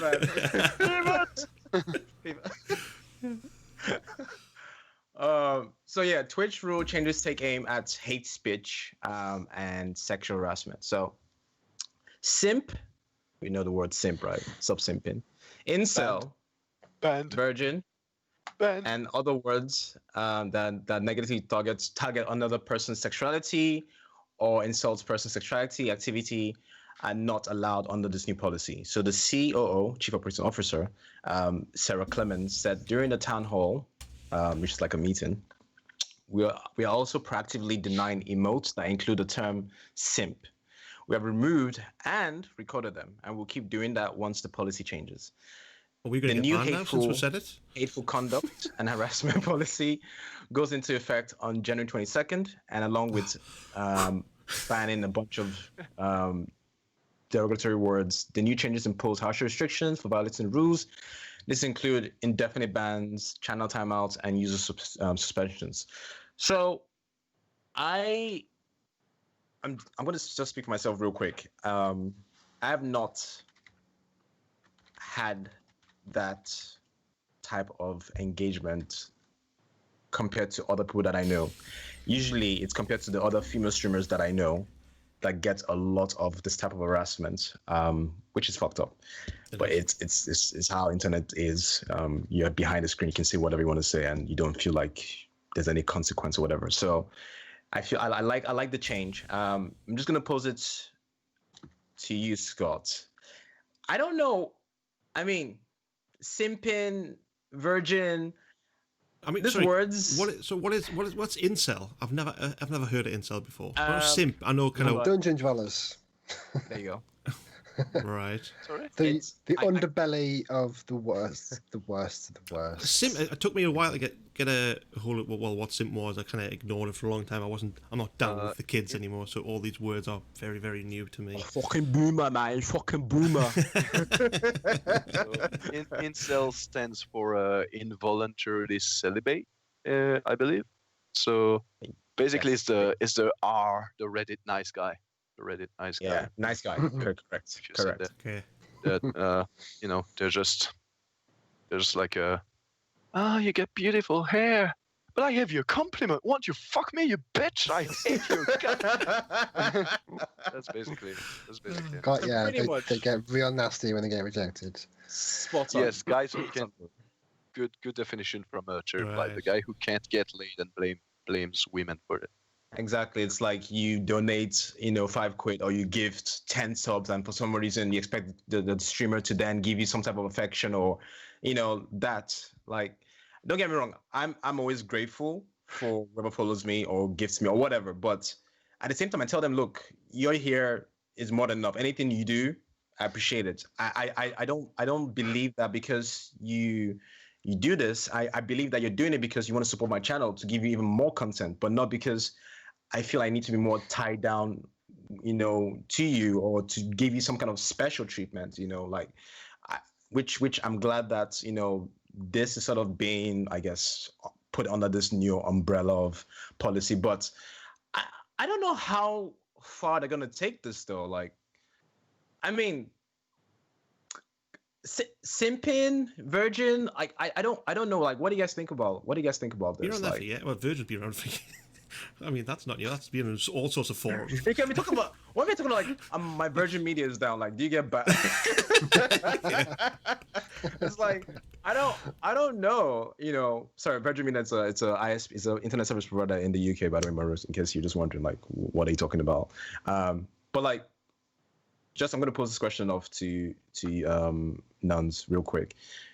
Seeing this new update to the policy, do you think that they might be getting to a point where they might end up controlling everything you say? Or do you feel like, okay, this is a good step, but are you a little bit skeptical as to how they sort of manage this? Honestly, I don't know. I mean, I've just found out what incel means. Simp is still fairly new to me, but they've all been made up to kind of around streaming, right? And all around the internet type stuff. It all depends on what streamer, I think. I mean, so no, I don't know. Honestly, I don't know. Context. Yeah, it's in context. It's how many words are starting to get banned. Again, freedom of speech, but if it hurts, as long as it's not racist or hurts anybody in any sort of way. So just to add a bit, they've made it clear in one of the policies that you can discuss things that are a bit controversial in a point of like either you're trying to discuss this topic to start a debate, or you're educating your viewers about this. So just wanted to add that as context as well. So yeah, it's not like if you say virgin, you immediately banned. So, but as long as anybody. I speak to people how I want to be treated. If we're having a bit of a laugh, that sort of thing. If you're having a laugh on stream, if anything, I mean, if any of them 3 words came up in my chat, and it's not, as long as it's not kind of hateful or pointing to anybody, or as long as it's just like a general topic or something discussing this, go ahead. As long as they're not pointing or picking on anybody, go ahead. Yeah, I mean, but then again, I think really they're trying to do something which may not be possible. I mean, there's you go on, if you go, I don't know if you guys have noticed, but if you go on big streamers, let's say IGN, or somebody's doing a first reveal and they don't like what they see, they can get quite nasty, and we've seen it. And I think they're just maybe feeling the water a little bit, seeing what effect this might have. I mean, there's a lot of negativity, and I think it'll hurt those who are a lot closer, the community which is closer together than the bigger communities, because we can call each other simp or whatever, and because of the context, because we know each other, we know how they would take it. The same can't be said for saying that to a complete stranger. Yeah. But so I mean, I'm all for it. They're taking steps. How far they'll take it, I don't know. I think if these are being used in a way that it's hurting people's feelings, I know it sounds stupid, it's being used in a toxic way, toxic environment, I think it needs to be looked at. Yeah, that's true. Maru, as somebody that watches our streams and other streams, and even you mod in my stream, and I think you mod in yes. You mod in Nun's streams as well, yeah. So? I'm not sure. I can't remember. Yep, you're a very popular man. What do you think about, like? Because I know you probably see it and you're wondering, is this probably even manageable? Does this make sense? No. I think it's bullshit. Keywords. I think it's bullshit. We need to coin that for you. I think it's bullshit. All right. So I think it's just Twitch again doing the minimum they can do, and it's not gonna have any effect whatsoever. I'm worried about one thing that was brought to my attention because I saw an article about it, that some female, maybe not only female, maybe other streamers as well, whole stream and whole chat revolve around people like jokingly calling each other simps and just like doing stuff like that. So they might lose in popularity for a bit. But yeah, I think it doesn't matter. I'll tell you in a couple of months there's gonna be a new word just about to say for each of those terms, true. and that's all that's gonna happen. And Twitch is gonna wait for like maybe 5-10 years before they ban those, and then there's gonna be a new word again. Sure. So I guess we can just thank Twitch for expanding on the English language, and yeah, that's all that's gonna happen. I mean, they're in a position where they have this control over their chat. What can they do? What power do they have to make it better beyond what they're doing with this? That's the question. I mean, yeah, I think Maru hits it right in the head. Is that you ban one word, 10 more pop up. It's like you take out one. You tell someone not to do something, they're going to want to do it, and they'll find a way around it. Around it. Yeah, this is the internet. Literally, people that are toxic will find a way to be more toxic another way. Like so. But the question is, they're in a position where they can't do anything right, can they? So what can they do to prevent toxicity? I think for me saying this is more about setting the culture and the tone. Look, this is not cool. It's not. We're not having it here, because there are other platforms where it's free for all. You can do the fuck you want to do. I mean, there's no. I think one of the Russian platforms, is it Live Leaks or whatever, like where a man literally killed a woman on his girlfriend on stream. It's like the other platforms like that where you have channel rewards for hitting someone, but the fact that they're making this as look, this is our platform, we're not accepting this. This is the culture that we're setting here. If you want to go to somewhere else, fine, be gone with you. Yeah. But we're not having it. That's for me. I think just reinforcing that message and putting in those tools for streamers that they can either report people or ban them or whatever. Having those tools available to them, I think it's for me, it's the best they can do. I don't know how else. This is the internet. There's only so much policing you can do, and in a way, how do you do it in a way that is sustainable? because it's like anything else. It's Sharefly brings up a good point. Like moderators are the first line of defense. Exactly. In terms of this, so maybe they need more power. Maybe they need more tools at their disposal. There's got to be a solution. I mean, the toxicity on the internet has been a thing since internet's inception, hasn't it? Really, and nobody seems to know how to deal with it. So I think we'll like I mentioned previously with the parental controls and with Xbox, PlayStation, Nintendo, and just handling general, toxic people. It's nice to see that they're looking into it. Whether they'll go too far or not far enough, I'm kind of glad that they're taking steps at least, even if it's a very small step. Only time will tell. Really. People need to know that saying this stuff is not okay. Harassing women is not okay. So I'm gonna take this as positive.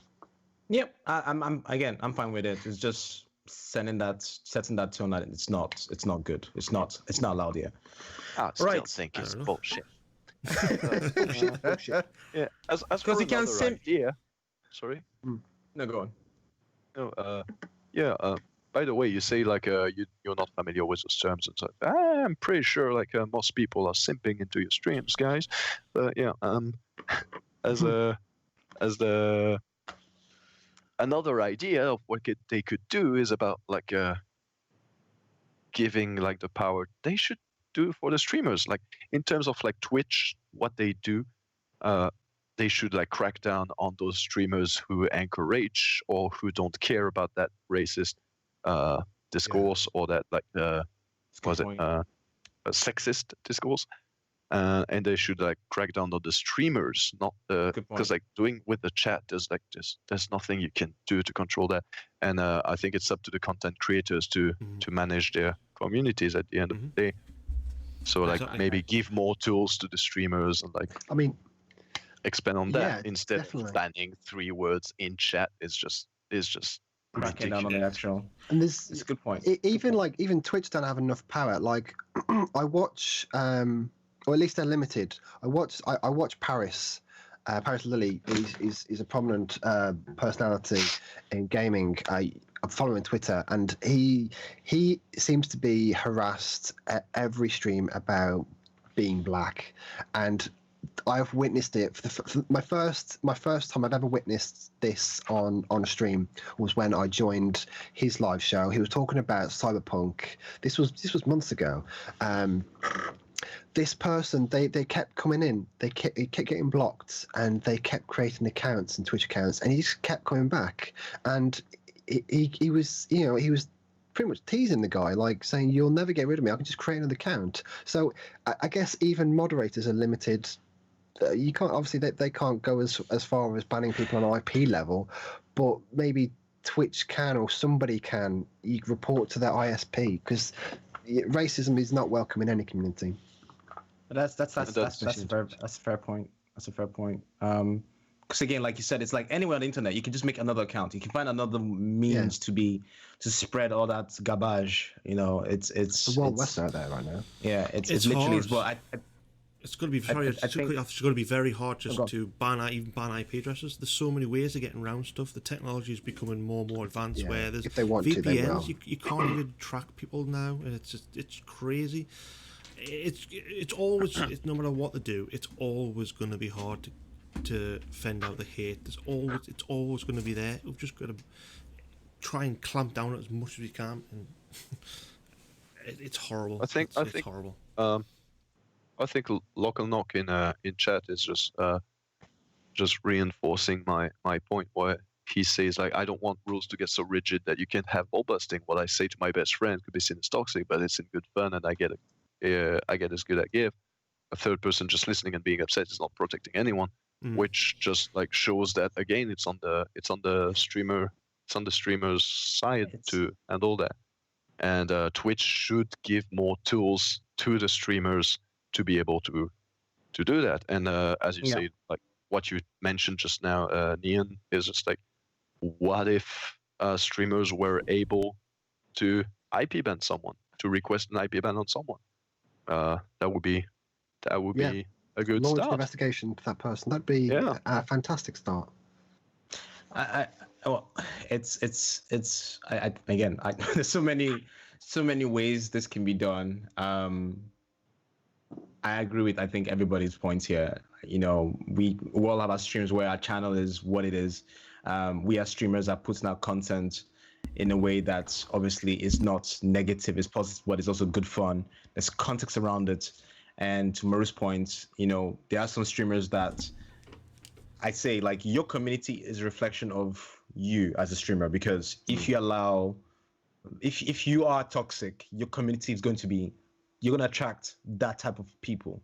Like, you can have banter, but banter and good fun, like what Knock Knock said. It's banter and good fun. It's context. It's not that type of negative. I mean, when I come to your stream, you know, I bust your balls or whatever, but it makes sense in that context. So yeah, I hope that, again, they don't make this too rigid, because there's a lot of fun in it. We drown people on stream with hydrates. We bust balls.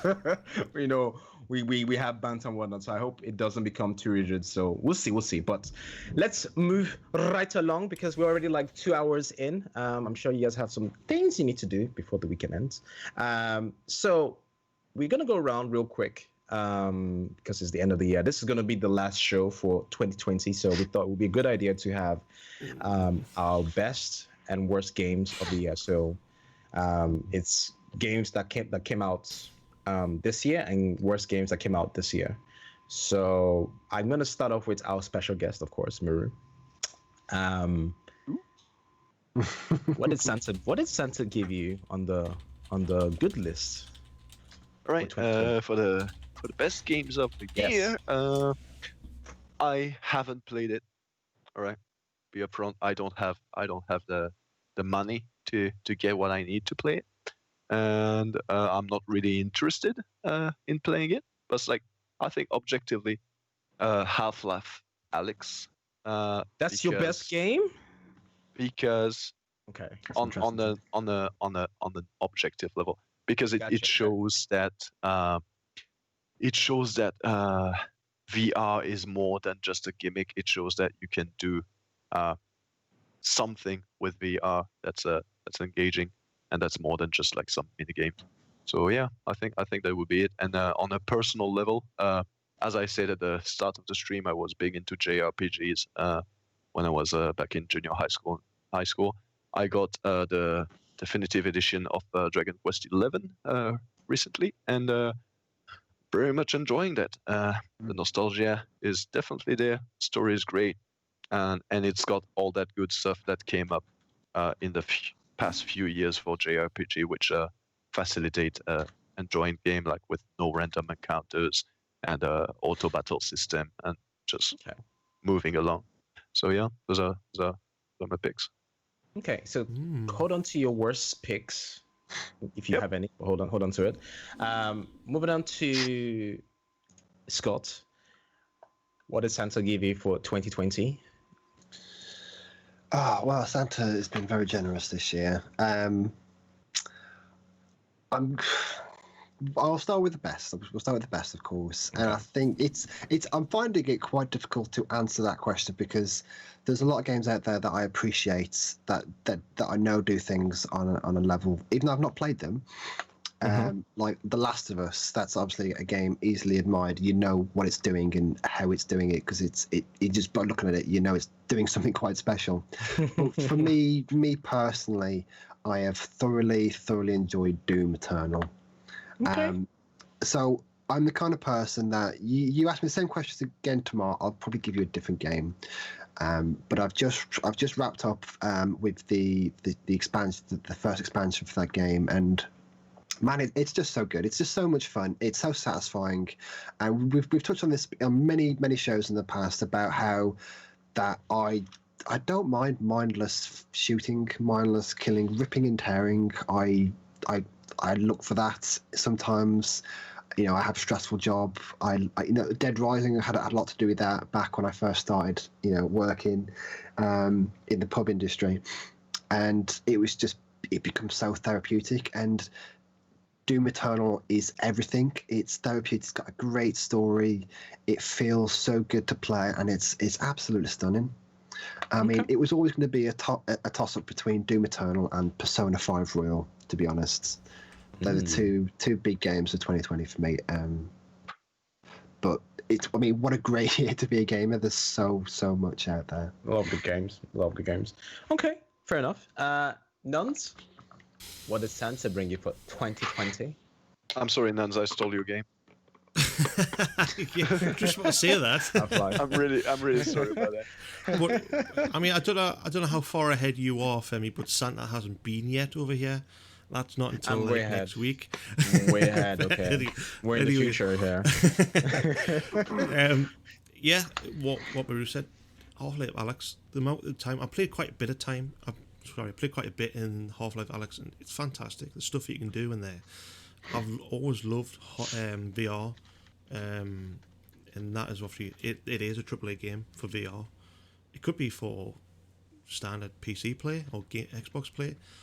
But yeah, best game. I mean, again, I haven't really bought many brand new games this year. I've always bought games that have been out a year or two back or many years early. Yeah.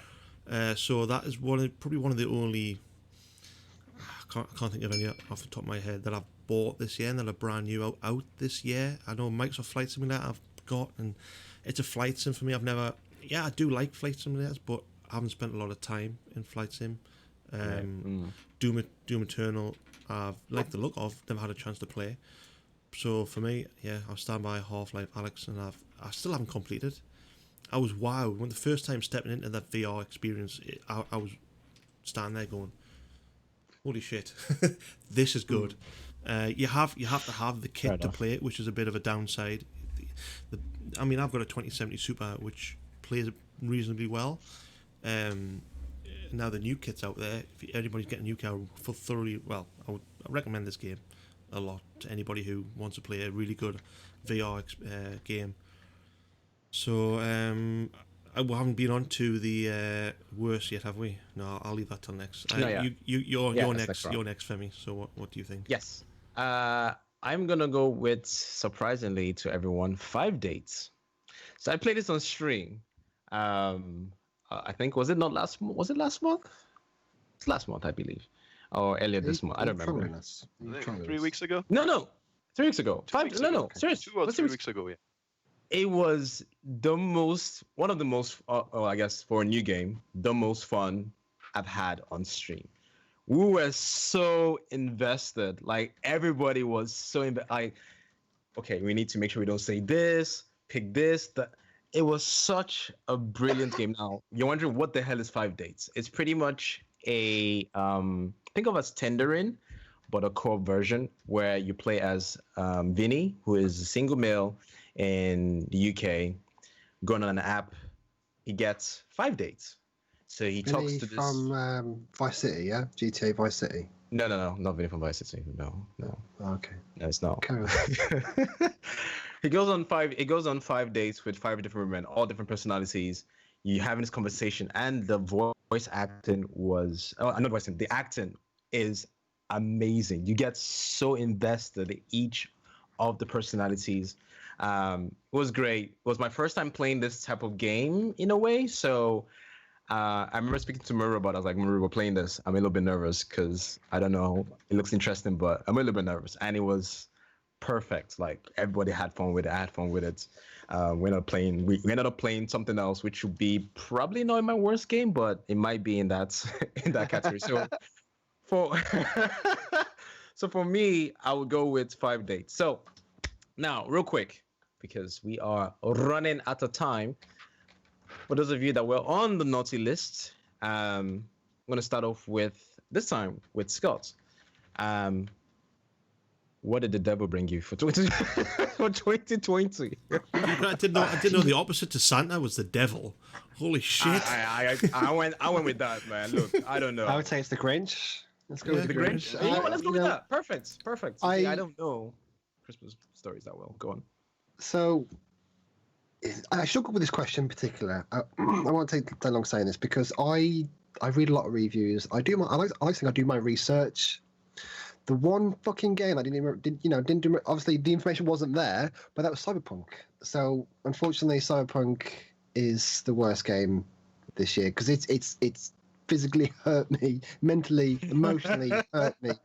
Having lost 14 hours of progress, that hurt a lot. Having waited so long for a game to just do what it did to me, it's my worst game. But with everything else, I do my research, and I make an informed decision.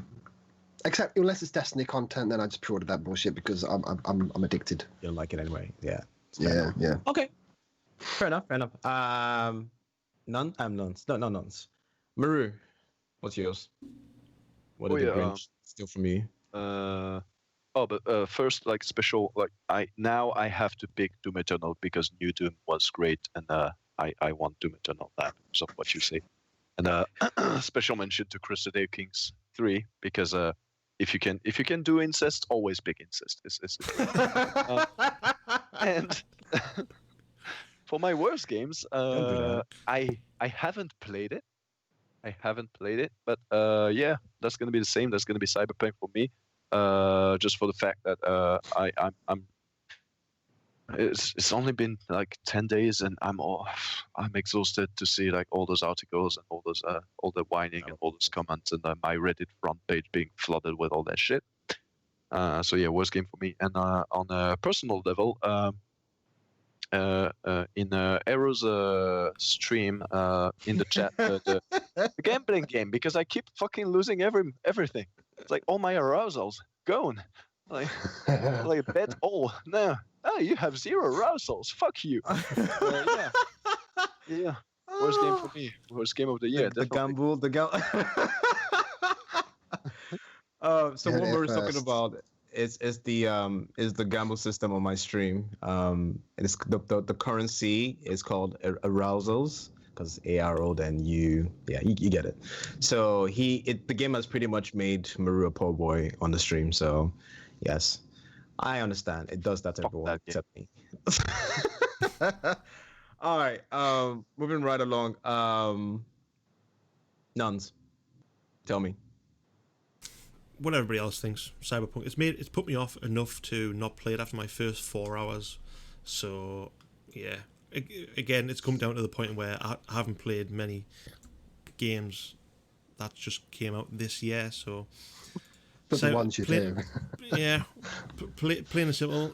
Cyberpunk has put me off enough to not play it until a little bit later down the line, till a few patches and stuff have been out there. So yeah, keep it short and sweet. Cyberpunk. Fair enough. Okay, mine would be Bright Memory. Godfall. Oh, sorry, Bright. Yeah. No, I thought you were going to say Godfall. Why? Godfall is good. I mean, besides I had trouble. You might be the only person who thinks that, but that's really. Yeah. Godfall sucks. Anyway, it doesn't. It plays pretty. I like it. Like it plays really well. I like the look of when me and Femi won that. It was looked quite nice, but yeah. Yeah, it looks nice. It looks gorgeous. Yeah.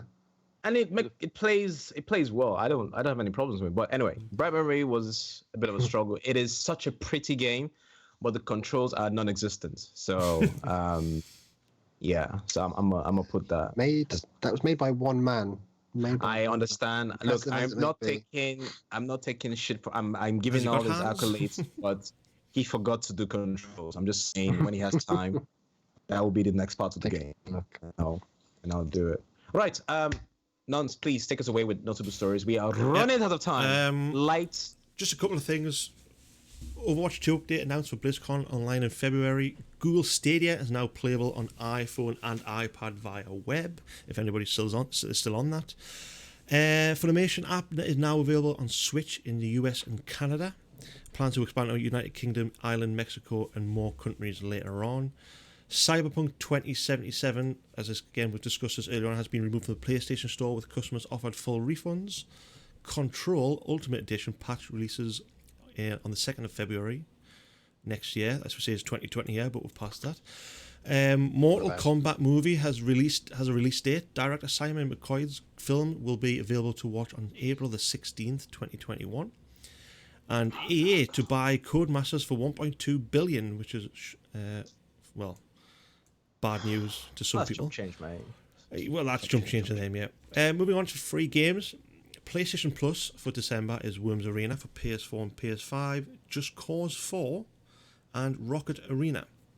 And then Games with Gold for December is The Raven Remastered, December the 1st to December the 31st. Bleed 2, December 16th to the January 15th. And Stacking is December 16th till December the 31st. Unfortunately, I can't remember what was up free with Epic Game Store. There's I think we've just missed one, which was, I can't remember now off the top of my head. Anyways, yeah, one just ended about a few out. The loan. Yeah, it was. Anyway, moving on. I haven't got time. It'll come as soon as the show ends. There's a couple of sales going on at the moment. Epic Game Store's holiday sale up to 75% off. A few games in there. Xbox Countdown sale up to 50% off, and PlayStation End of Year sale up to 70% off. Worth looking at, because any sale is good for us. Yes, indeed. Yeah. Sorry, I had to skip over that, but we have been going over 2.5 hours nearly. Yeah. It's the last show. It's fine. It's fine. You know, they're not going to see us for a little while, so it's okay. They can stand us for a little bit. Thank you for that wrap up there for the sales. Make sure you go grab yourself some sweet games while they are on sale. So, with that said, Maru, can you tell the people where they can find you if they want to, talk to you about more bullshit, things?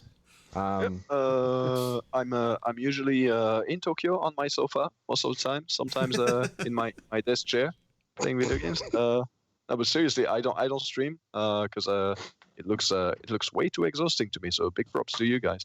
But maybe I'm not on SNS that much either. But like maybe on Instagram, if you want to hit me up on 09_DXM on Instagram. With sometimes pictures, yes. Sometimes, most of the times, nothing. But yeah, that's where I'll be. Awesome. Again, thank you so much for joining us. Shout out to Maru. Go harass him on Instagram about things Tokyo, Japan, and just games in general. Go do that. Please don't. Please do. Right, Scott. Tell the people actually. What you're playing, what you're watching. Before that, sorry, Maru, I didn't even ask you that question. What are you playing or watching at the moment? Like, tell So right now I'm playing Dragon Quest XI, as I mentioned, and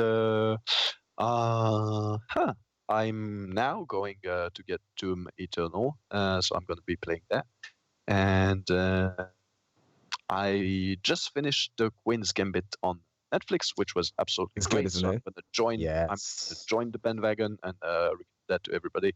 And since I just finished that, right now I'm just like more watching whatever movie I'm in the mood for, like some action movies recently.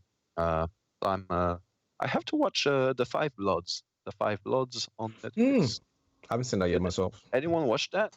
Because not yet. It's quite long. So I'm like, I want to watch it, but it's quite long. But it's still long. I'm on the fence. Yeah, I'm on the fence, but I hope it's going to be good when I decide to watch it. Nice. Awesome. Scott, tell the people what you're watching, what you're playing, what you're streaming. So as I mentioned previously, I've just finished the expansion for the Doom Eternal.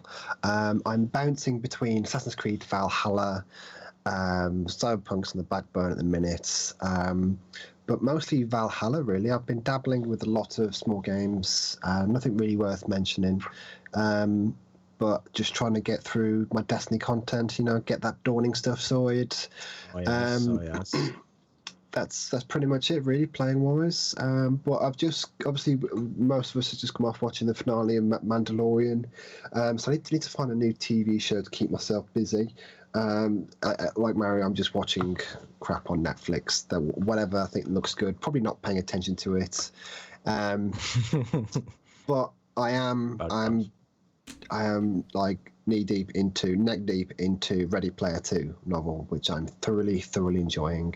Getting through like a chapter a night, so I'm really enjoying that. It's nice to have a break from a computer screen, especially when you work so much from home.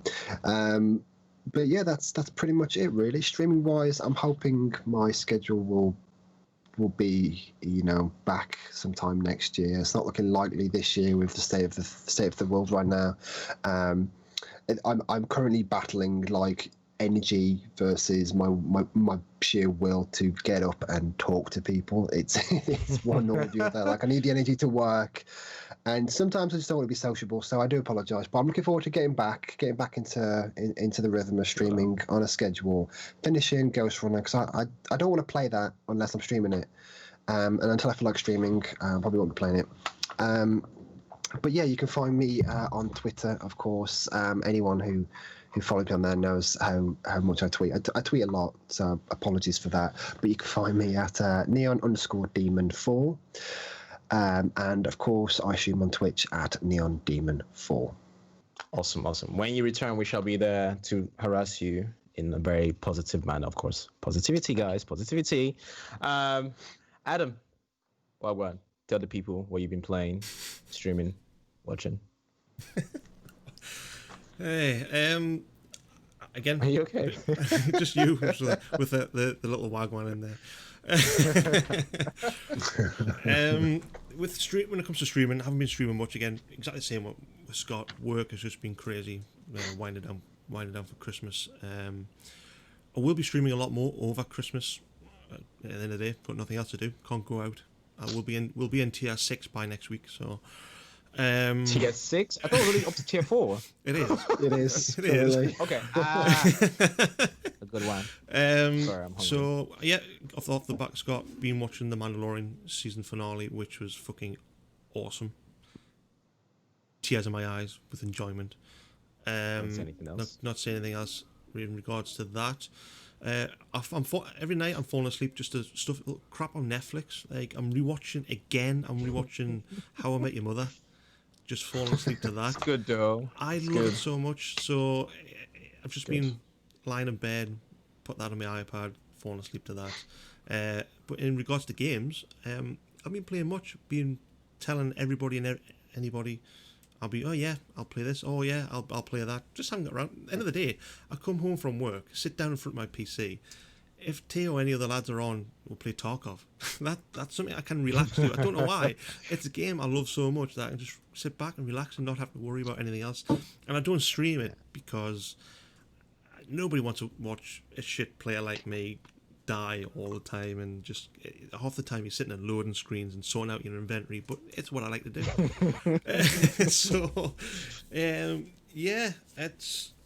I have been looking at the Queen's Gambit as well. That is one TV series I was actually looking at yesterday. That was actually the mother is busy starting watching that, so it looked pretty good. I might start watching that. Not tonight. I haven't got time tonight. But anyways, when I eventually get up and running, Christmas I will be streaming a hell of a lot more. Again, what I've said before is I've got nothing else to do. Most likely be a Christmas Day stream as well. You can find me at twitch.tv/nunsandmoses. Moses with a 0 instead of an O, and Twitter at nunsandmoses_live. So yeah, should be find me on there. What about you, Mr. Femi /RA_R_O? Thank you for my Twitch handle. So real quick, I just started playing Final Fantasy 13, yes. I'm going to continue it again on Monday. Hopefully I don't get TTS to death, because what happened last stream, I had to run away and I had to go eat as well. So we're going to continue Monday. Really enjoying that. Watching. I watched Tokyo Drift yesterday, and I realized that there are many gears in the car, apparently, like 20 gears. Anytime I need to go faster, it's always shifting the gear. I'm like, it makes you realize, like, how many gears are there in the car? Because I've driven a car, and I'm starting to feel paranoid. Poke holes in it, man. I'm like, what is going on? I've got 8 I'm wondering what there's 50 bullets in a magazine. I'm like, is this Maru? Is this how Tokyo is? I was like, wow, I want to go visit. Like, it's great. I just need to go there. Apparently, there's a cute girl in class. I talked to her, and I happened to just find a car race in the. Anyway, sorry, I'm going on a tangent, but I watched that. It was quite fun. And then watching some anime, watching Nobilis, which has no, it hasn't finished yet. Watched the last episode for the season of Haikyuu, which was I almost teared up, almost cried. It's such a good anime. Watched Your Name as well, which was good. I watched Erased as well, which was really good. Erased is such a good. Now, I felt more towards Erased than Your Name, but sorry, I'm gonna have to again. Yeah, and you know, Erased was so good, man, dude. Anyway, but yeah, if you want to catch me on Twitch, I am at A_R_. I stream Monday to Saturday. Monday to Thursdays usually single player games. Fridays usually community games like Jackbox and whatnot. Saturdays is just nostalgic day, or we play some random stuff. So if you want to catch me then, 6 p.m. GM, 6:30, 6:30 p.m. GMT +1 or 5. Just tune in at some point during the day. So yes, if you want to catch me on Instagram and at Twitter, I am at A_R_O_2NG. Feel free to connect with me there. So that is it. Special thank you to our special guest, Maru. Awesome. Thank you so much for giving us your time. Thank you for having me. And shout out to everyone in chat. Sheriffly. Awesome, sorry, I haven't had anything to eat. My mind is turning to mush. Sheriffly, Mayhem, Lock Knock. I definitely didn't pronounce that right. We had Lucky. Yeah. Everybody, thank you so much for stopping by and just chilling with us. This has been episode 29. Thank you for the raid. Thank you for the raid. Yes, thank you, Miss Missouri. Thank you so much for the raid. See, this is why Maru is the mod in all our channels. Thank you so much for the thank you for the raid, Miss Missouri. If you want to catch us on Above the Fold, you can hit us up on Twitter at AboveTheFold_1 and YouTube for all of our videos.